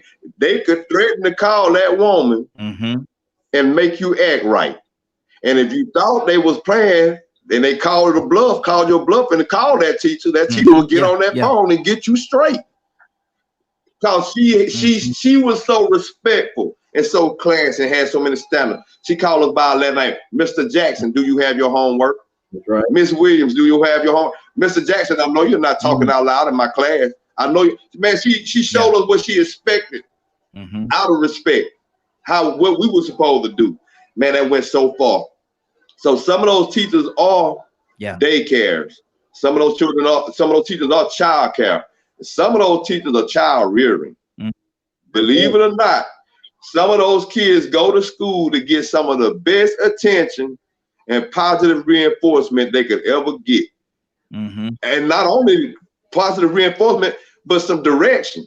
Some direction, because I know people that were geniuses that didn't utilize their full potential because they didn't have direction or access or anybody around them to let them know that they were more powerful than they really than they thought they were. Exactly. Cassandra, you back with us? Yes, I am. And talking about education and appreciating the teachers. Now you know we are Wednesday, man. We go all over the place, so we don't have just one topic like we do most of the week. But talk to me about appreciating the teachers and the lack of, because a lot of times parents will take the teachers for granted because they can just take the kids to school, drop them off, and have them bring them back home or whatever the case. But now that they having to do all this work themselves, do they appreciate teachers? Do they appreciate teachers more? I'm sure they definitely appreciate it. I taught school for 12 years. And one thing I can say, a lot of parents do appreciate what you do, but you got that little group that first of all, their badass child can do no wrong. And they come I said badass. What is that?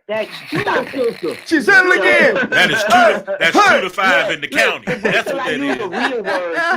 Look, Leonard, when you wait till I use a real word before you say something. Yeah. Your children, you know your children bad as all get out. You can't control them. You send them to the school. I am not the police. I am not security. I should not have to be police your children in school. Now they have, thank you. Now you have parents that have to deal with that. And that's why we got to get the kids back to school. And it's not, we know all of that. They need to be around other kids. They need to be in that environment. But y'all act like this is something new. For years, parents homeschooled their kids. For years. And there's parents right now still homeschooling their kids. And if they could do it, y'all behind can do it. I know those that have to work, I get that. Then you have to have, somebody pick them. So that's an issue for you. But now you know what teachers go through, and you should have a deep appreciation for what teachers do. Because, like I said, I had parents, I actually stopped teaching school, and a lot of my friends have stopped teaching school because the kids so bad, and the parents act like they come to school like they're going to fight you. I will knock a Negro out. Don't come stepping to me by your bad behind child. Don't do that. So I'm just being real though. No, I'm being real because I've had a parent that stepped to me like that. And I said, sis, you don't want to do that, okay? Yeah. So let's talk like two adults. Because you're not going to do anything. So we need to sit down and talk. No, we shouldn't have to do that. But now they know firsthand your bad behind child running all around the house, won't listen, won't pay attention. Now you getting it. So basically what you're saying is you'll put them hands on them. You and your mama. God don't mind. You and your mama. It's funny because a lot of people, there is a way. There is a way to handle everything. Yeah. I believe. And a lot of people say my doctoral work is education and leadership. And so one of the things that we have to understand is we have a compulsory education system. Yes. And if it was my, when I run for secretary or what have you, compulsory education, I don't think there's a need anymore. And we see what has happened because we've gotten so used to compulsory education that it has provided this daycare or what have you. Now, truly, some people go to work or what have you, but a better plan, like I used to tell my wife, you are my daycare program. You understand? The reason why you have the issues that you have It's because your families are not built correctly. See, this was the reason why the man worked and the woman stayed at home, because she had to protect the home. Yes. She was there for the best interest of those children. Mm-hmm. She taught those children. Mm-hmm. She taught those children everything they needed to know. Mm-hmm. Yes, my father was there and everything, but my father worked 16 hours a day, whatever he had to do. Mm-hmm. My father was a preacher as well. Yeah. And my mother had a little daycare where she took care of other people's kids. She taught them those things like the colors and things and how to speak and stuff like that. So this is something that women have done before. This is not new. The issue is it has become more convenient. Yeah. To send your child away. And I'm too many, and the way these Negroes complain about public education, why is you sending them up there anyway if you're so dissatisfied with it? Because it gives them the freedom to go out there and do what they want to do. So let's not really let's really reel that in and figure out, okay, how are we going to proceed going forward? I'm sorry. I'm not the guy that wants to be your dad. I don't want to be your father. I don't want to tell you how to live your life. But do understand, this is how society is going to do things, and it's you who need to make better decisions. I remember my daughters was young. My wife's an educator, right? And my daughter's man was like 2-3 years old. My wife had a desk in up there. My wife had desk, and had my daughters, man, sitting at the desk teaching them through song and writing and all kind of different things, and because she was actually I was like, man, I didn't know no better. I didn't know no better. I ain't know no better. I was like, man, they too young to be. What are you doing? No, we gotta teach them. We gotta teach them and start them off now. Because once we start them off right now, they're always, they'll be progressive when they get to school. They already, and she said they'll have a heads up when they get to the class. And also, I remember my mother, because I was. You got a great wife, man. Because praise God, God be the glory, brother. And what people have to also understand, because I was the oldest, I have to teach my brother and sister. Yes, sir. Yes, sir. I have to rehearse my letters with my brother and sister, and their colors and everything else. So it's each one has to teach one. You know, you heard that before, and we have to teach one another this way and be. Well, that's subconscious. That's subconscious to our culture. You know, at one point in time, it was against the law for us to read. So we had to sneak and teach. You know, the mothers of the slave plantations, they went in and snuck and taught their children to read and education. So it's that, like you said, we've been doing this. The thing is now, you got a second shift and a third shift and a weekend shift and trips to the Dominican and red bottoms and getting your face beat. And you got all this stuff that you want to do right now. So it's hard for you to teach your children because there's other things, other stuff that you want to do and things you want to get. You're more concerned with getting them a card that's Sweet 16 than making sure they retain their virginity or they got some kind of integrity about themselves. Wow. That's right. Anna, let me ask you this question, Anna. Because we was actually talking. We was talking about this in the studio the other day. Yesterday, I think it was, Leonard. And cursive writing. Anna, do the young folks learn cursive anymore? Actually, okay, my 17-year-old does know cursive. I'm not sure if that was a transitioning point because my almost 16-year-old has no clue how to do cursive. I could not even understand it if he wanted to. And I don't think it was the way that, because, the way the program he's in, although he has autism and has been diagnosed with autism, he is still on a track to a regular high school diploma. So he does what each and every other student does in school to graduate. So I don't think it was a matter of that. I think it just transitioned out. And it's just really weird because she can read it. I did teach him to sign his name because parents, anybody listening, please teach your children to sign their name because they're going to need that. Yes. And I know that there are some apps out there that automatically do a signature for you, but they need to have their own signature. So we need to make sure that we're at least teaching our children that. So he does know how to sign, at the bottom, if need be, his name. but that's about it. Exactly. So no. And, you know, I actually had a board. You know, I was one of these parents that had poster boards in their room and around the house to teach them things from school. So I was one of these weird parents, I guess. And it had the alphabet. He still can't figure it out. So exactly. I gave up on that. And see that, and that's something sad because, you know, man, I don't have the best penmanship in the world, but I know how to do it. I can do it. I can sit here and write encouragement. Toya, what do you say to that? Do you think that's something that they need to learn? Well, they're not going to need it with the chip. Wow. That's the education. Listen, we get power when our kids learn from someone else 8 hours a day. We're not looking at what we're doing. We're sending them away to a culture that beat, murder, slave, burnt, set up some rules, and this is what it is.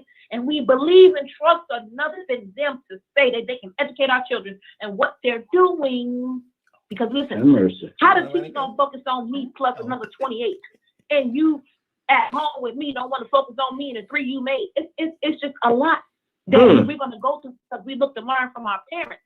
So we send them away to let them people in their system deal with us. They don't know their child like you know their child. They don't even care. They don't get paid enough for all that. They don't get a whole bunch going on. There ain't nobody got no time for all that. It's just a lot.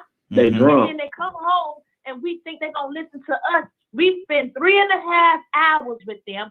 Halfway don't want to be bothered. Only fed them 1 meal versus day 2. No system, no structure. And we do that for 12 years. And we think that we gonna have power. How? Exactly. We're not thinking about what we're doing. We are supposed to raise our kids. Yeah, we got to commit to. If you by yourself, you got to make it happen too. But you still got to make sure you teach your children and know how to navigate in the world that is real. And we're talking about a system that was created when slavery existed. Like you said, it was against the law to read. So you really think that they just turn over perfectly one day? There ain't nothing in the mix. Come on with the joke. You gotta wake up. You gotta wake up. You gotta wake up. You gotta wake up. Exactly. Adrian, what's on your heart, brother? I'm gonna do it like this, y'all. Wake up, everybody. Oh Lord, this brother started to sing. Oh Lord, what my mute button? What my mute button? That's what's on me right now. Where's my mute button? Lord, my Jesus. Wait. I've enjoyed it this morning. I've enjoyed all the last. Sister Anna, you sound like an amazing person. Sound like you have an amazing energy, and I'd like to commend you. And just everybody on the line for it being Way Out Wednesday. I really enjoyed it this morning. Happy I was able to stick with you. Hey, good deal. Glad to have you, brother. Definitely good to have you. Rico, talk to me, brother. What's on your heart? Hey, man, that quality time is key, man. You know, we really think about it. Our married couples that work jobs spend more time with their co-workers than they do with their children and their spouses. Our children spend more time with their coaches and teachers than they do with their parents. And this rat race that we've bought into, a lot of people don't even know what that word means. They really show you how disconnected we are, that we don't even understand or know or talk about the rat race. But that's what really this problem, what's going on with us. The rat race is taking away our quality time because we got to survive. Now, we don't need a lot of the things that we're out here chasing to survive. So now it's more about consuming and convenience and luxuries. Things, you know. So it's like somebody just hit me, said something about the teachers having sex with kids. I mean, that go to show you how much time the parents, the teachers have with their children more than you do. So parents have to make an effort to actually realize what's more important.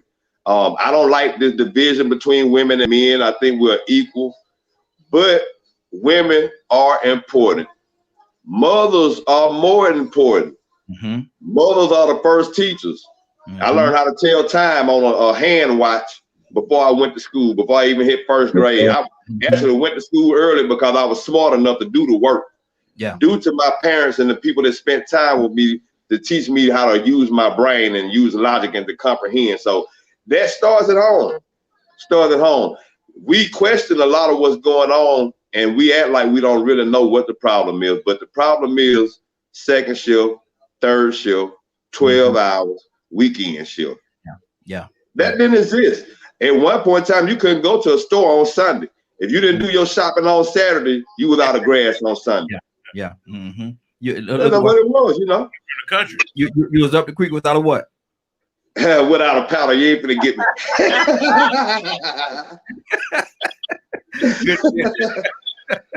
Good. Donald Toussaint.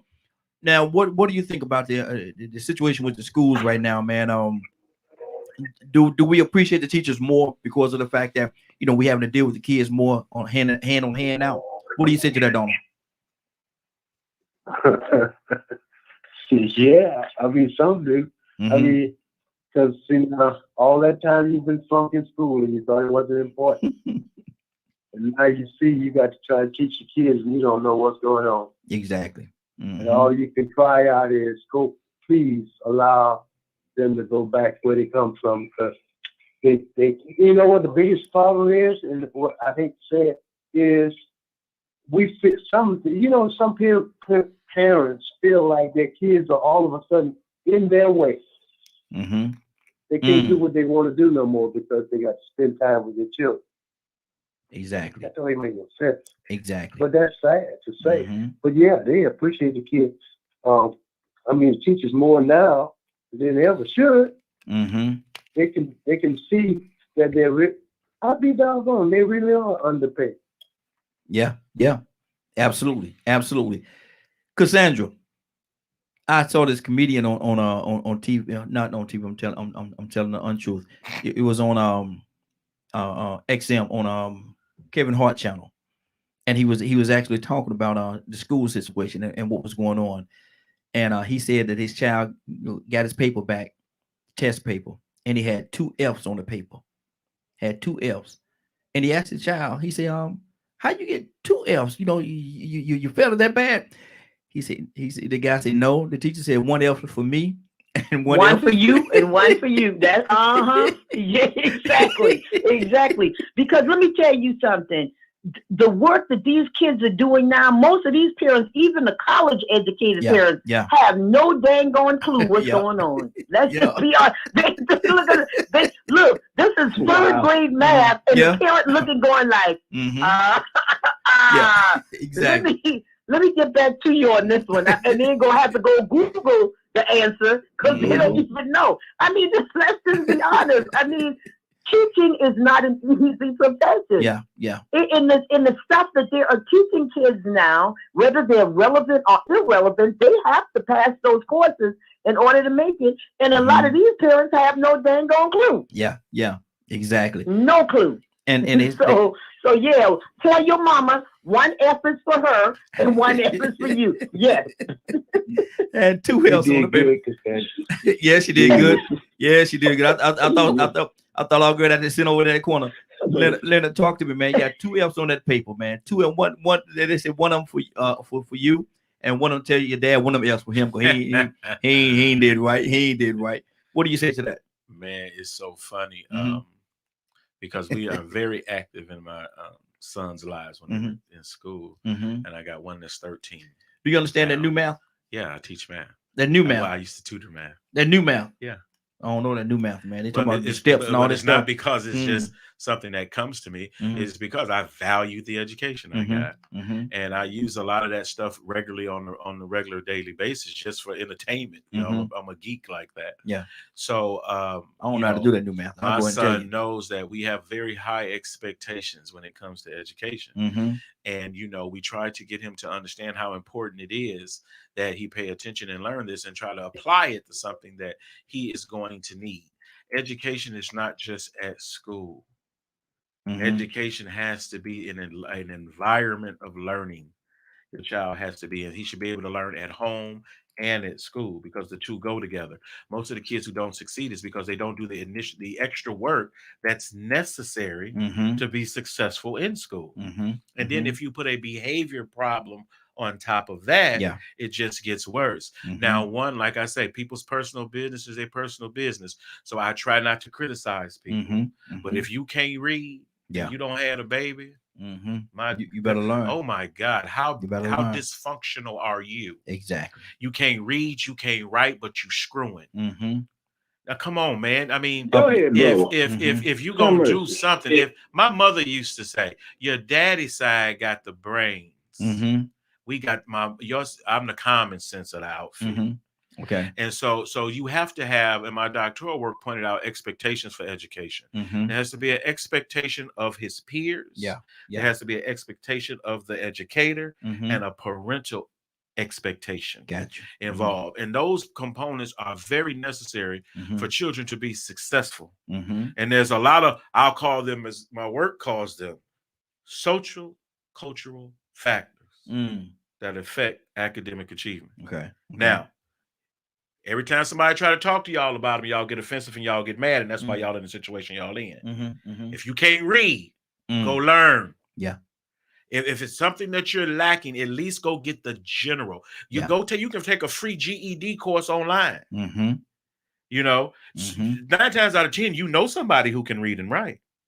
Ask them to help you. That's the way we used to do that. Yeah. We used to ask for help. People, I used to get so much business in college because the teacher would say, you want to learn how to write? You need to get with Mr. Jones. Yeah. You need to get with such and such. See, and I would get my business that way. In math and tutoring and things like that. If you know what you're doing and you got a brother that don't, what about that study group that get together? See, students do that now. Ball players do it a lot.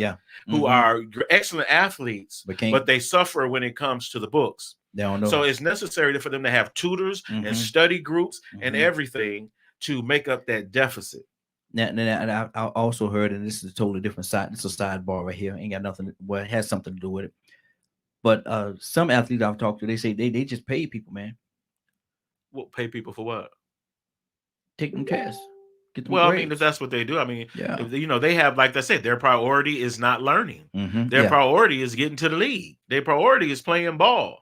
So you got some parents don't care. You got some parents care more about the child playing ball than getting education. Hold on. You got a client, man.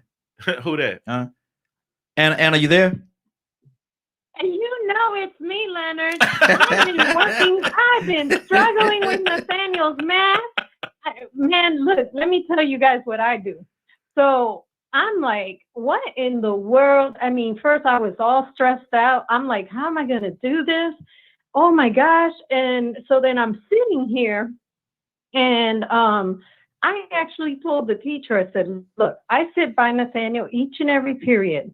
And she goes, oh, we figured, I can kind of see you on camera, and I'm like, oh, that sucks because I tried not to be in camera. But anyway, so I take tutoring twice a week and I'm still having, I need your help. It's very foreign, but like even with my son is very intelligent. But sometimes he gets upset, right? Because he doesn't like for his mother to tell him that he's wrong when it comes to that. So she'll call me and we'll sit there and go through it with him. And I teach him the basics of math and the discipline of math. And the numbers are just things that change regularly. But the rules don't change. This is why it's related to such behavior issues. I used to hate them theorems and all them. If you can't follow rules in math, a lot of times people who can't follow these types of rules have issues on the other side of the table as well. So it's to change the, Hey, don't say that, Leonard. I've been trying. I've been everything. You ain't but 29 now. You just got out of high school not long ago. Anyway. We ain't gonna start that one now. Lord, my Jesus, Lord. Oh, boy, my heart hurt when you said that.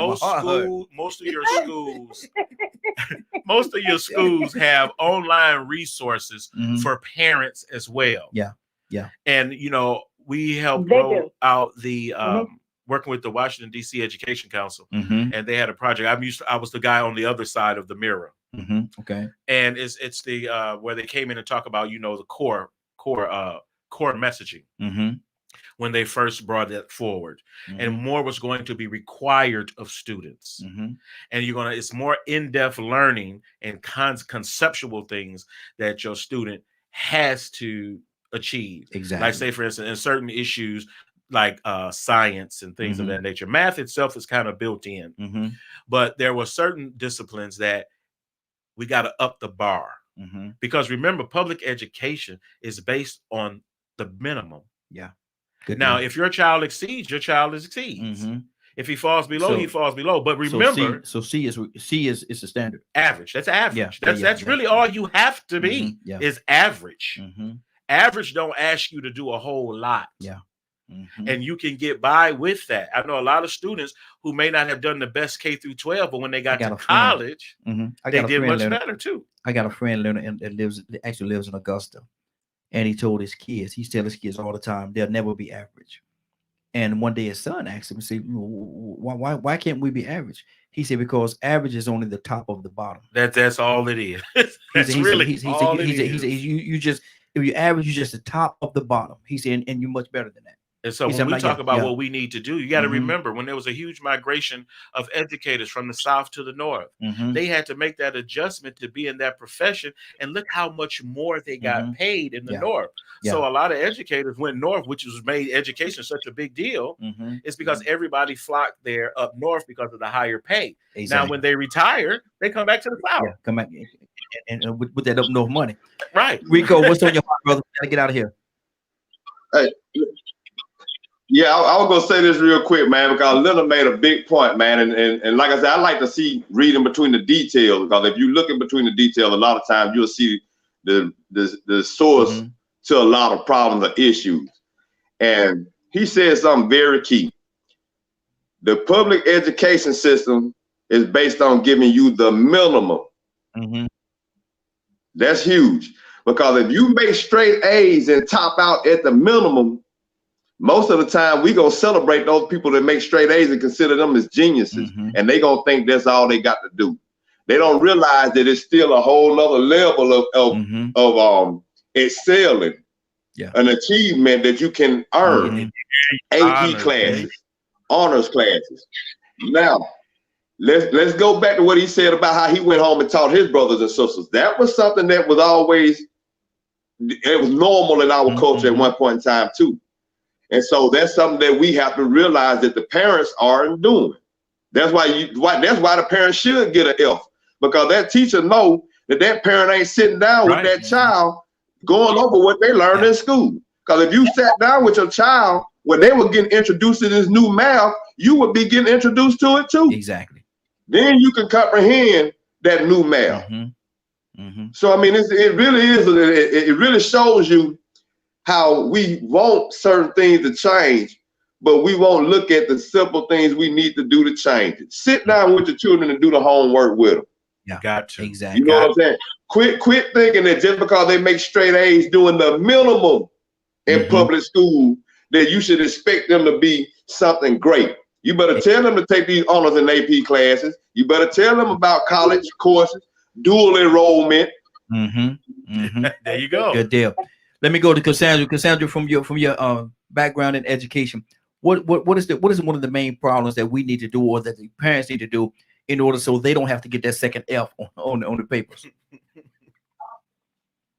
I mean, it's about research. They're gonna, if you don't know it, then you need to do the research. You got to do the work. You got to do the work. If you're going to be beneficial to your child, you've got to do the work. But I'm just being honest, and I work with a lot of let me see. I want to put this delicately. I work with a lot of mothers that were, non-educated. Well, challenged or non-educated. It didn't mean they were smart, but they just, some of them didn't finish high school. Some of them just finished high school. And so they didn't have, you know what I'm saying? They didn't have what they needed to help their child. And that's why they relied so heavily on the teachers. But you have to educate yourself if you're going to help your children, especially during the times that we're in right now. Because, COVID may be over and you move on. But how do you know what the next thing may be? It may shut down when your child can't go out the house no more for a while. You understand? So you need to just educate yourself. I always tell people that it's nothing wrong with educating yourself, and you can do that now online in the privacy of your home, and nobody has to know what you're doing. Exactly. Is it bow season in Alabama, Rico? Do you do hunting? Hey, you muted. Rico, you muted, brother. Unmute yourself. Oh yeah, it's hunting season, but I don't do no hunting. They started hunting season maybe about a month and a half, maybe about a month ago. Okay, but I said that because if you're worried about food, go ahead and put a couple deer in the freezer. Go get you one deer, and I know a lot of families used to do that. And go half on a cow. Yeah. Or you go hunting, you split. Go half on a cow. Oh, we gonna make it. We gonna make it. Okay. My thing is this right here. I'm really not just a hunter. Don't ask me to go fish. out there. Don't ask me to go out there and shoot. Look, I'm gonna share with y'all. I'm gonna share. I'll cook something. Don't ask me to go out there and shoot nothing. Well, you do your part with the cooking. Don't ask me to go fish. We gonna get nothing. we gonna That's get to you. teamwork. We're gonna get Toya with a T to go out there and get something for us. Toya with a T, what you got? Oh, y'all gonna be vegans fooling with me. I'm not gonna There you go. There you go, Toya. berries and tree bark.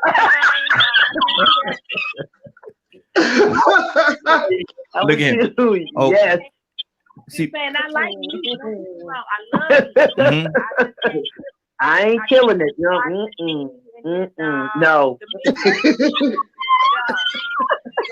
Now, if they try to do something to me, then I kill it. But I don't want to do that. But see, the pig got to attack me before I kill it. I don't want to do that. Lord,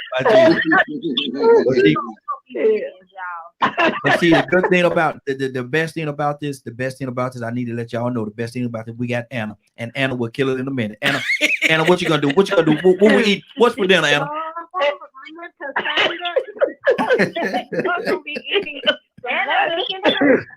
Yes, sir. Yes, sir. Lord. That's the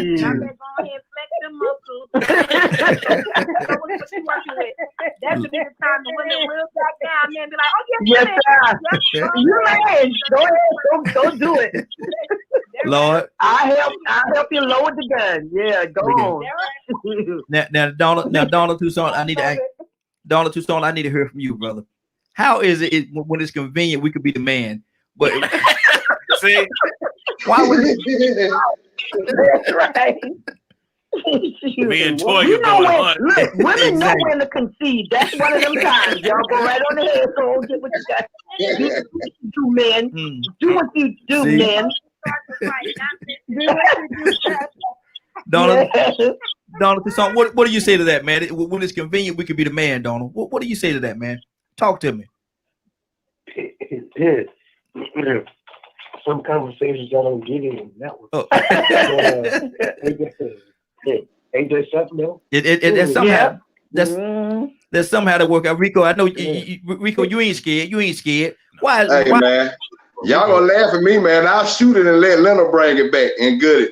I ain't gonna do all that goodness stuff. That nasty right there. Just call me back when y'all finish cleaning it. I'll shoot it, everything, but I won't even eat it. What? I'll bring it right. I got a freezer for it. See, that'd be perfect. That'd be perfect. That's how the bartering system works. Me and Leonard will be perfect partners. I'll do the shooting, he do the cleaning, and everybody gonna eat. Yes, sir. You bring the meat, and I bring the bread. You better come on.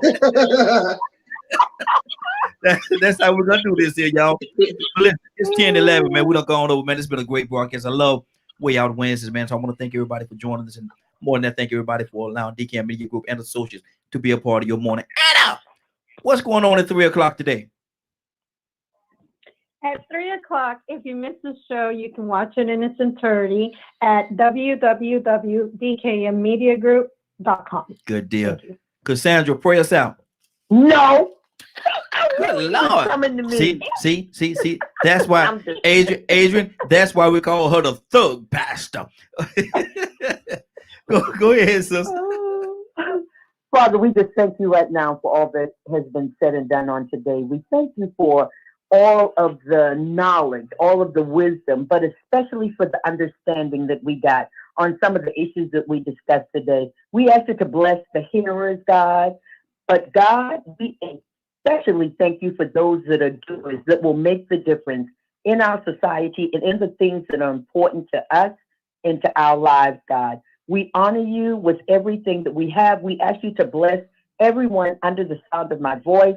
Bless DKM, and we just honor you, Father. Again, we honor you for knowing who to give these responsibilities to. I thank you for Raheen and all the visions that you have given him. I ask you to bless every member of the panel.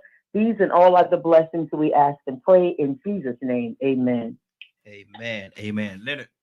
Hey, Any closing remarks, brother? No, man. Just be peaceful today, man. Think about your plan. What you gonna do? If it's something you don't know today, make it your point to know it by the end of the day, or at least a little bit of that. Each and every day, do that. Learn a new word. Do something to further yourself along in knowledge. And don't be the one to get that extra F. Don't get that extra F on your house paper. And don't get mad when your son print up all your printer paper in one day. Oh Lord, Jesus! Any other day I've been rational, but I've matured. I've gone past that. I moved on. But yeah, man, my prayers for these kids, because they're missing out, and they're not getting to enjoy their education the way we did. Exactly. So be mindful of that, because the social conditioning and things that go along is the biggest piece that's missing. Yeah. Education is still there. It's just the social piece that is suffering right now. So accommodate. If your children are at home, guess what? Make sure they get outside. Make sure they still doing jumping jacks, exercising. Incorporate all that into their daily basis. Don't let them just lay. They got a tendency to lay around if you don't watch it. I had to get in my son's face. You don't lay down if you was at school. You don't lay down on the break here. You go find something to do. To keep active. But you want to keep your child engaged. Exactly. Man, listen, that was good deal. Now we're about to get out of here. It is now 10:14. I got to pay for 14 extra minutes. Lord, my Jesus, boy, y'all took me over.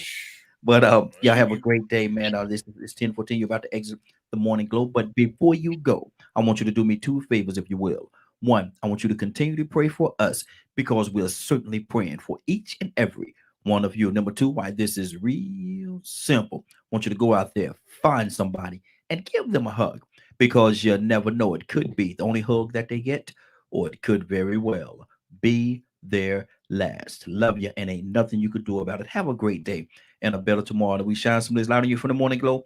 Take it out there into this wicked and cruel world that we live in, and let your light so shine. You'll have a great day. Get an opportunity to give somebody some love. You just might find some love in return. You have a great day. Love ya.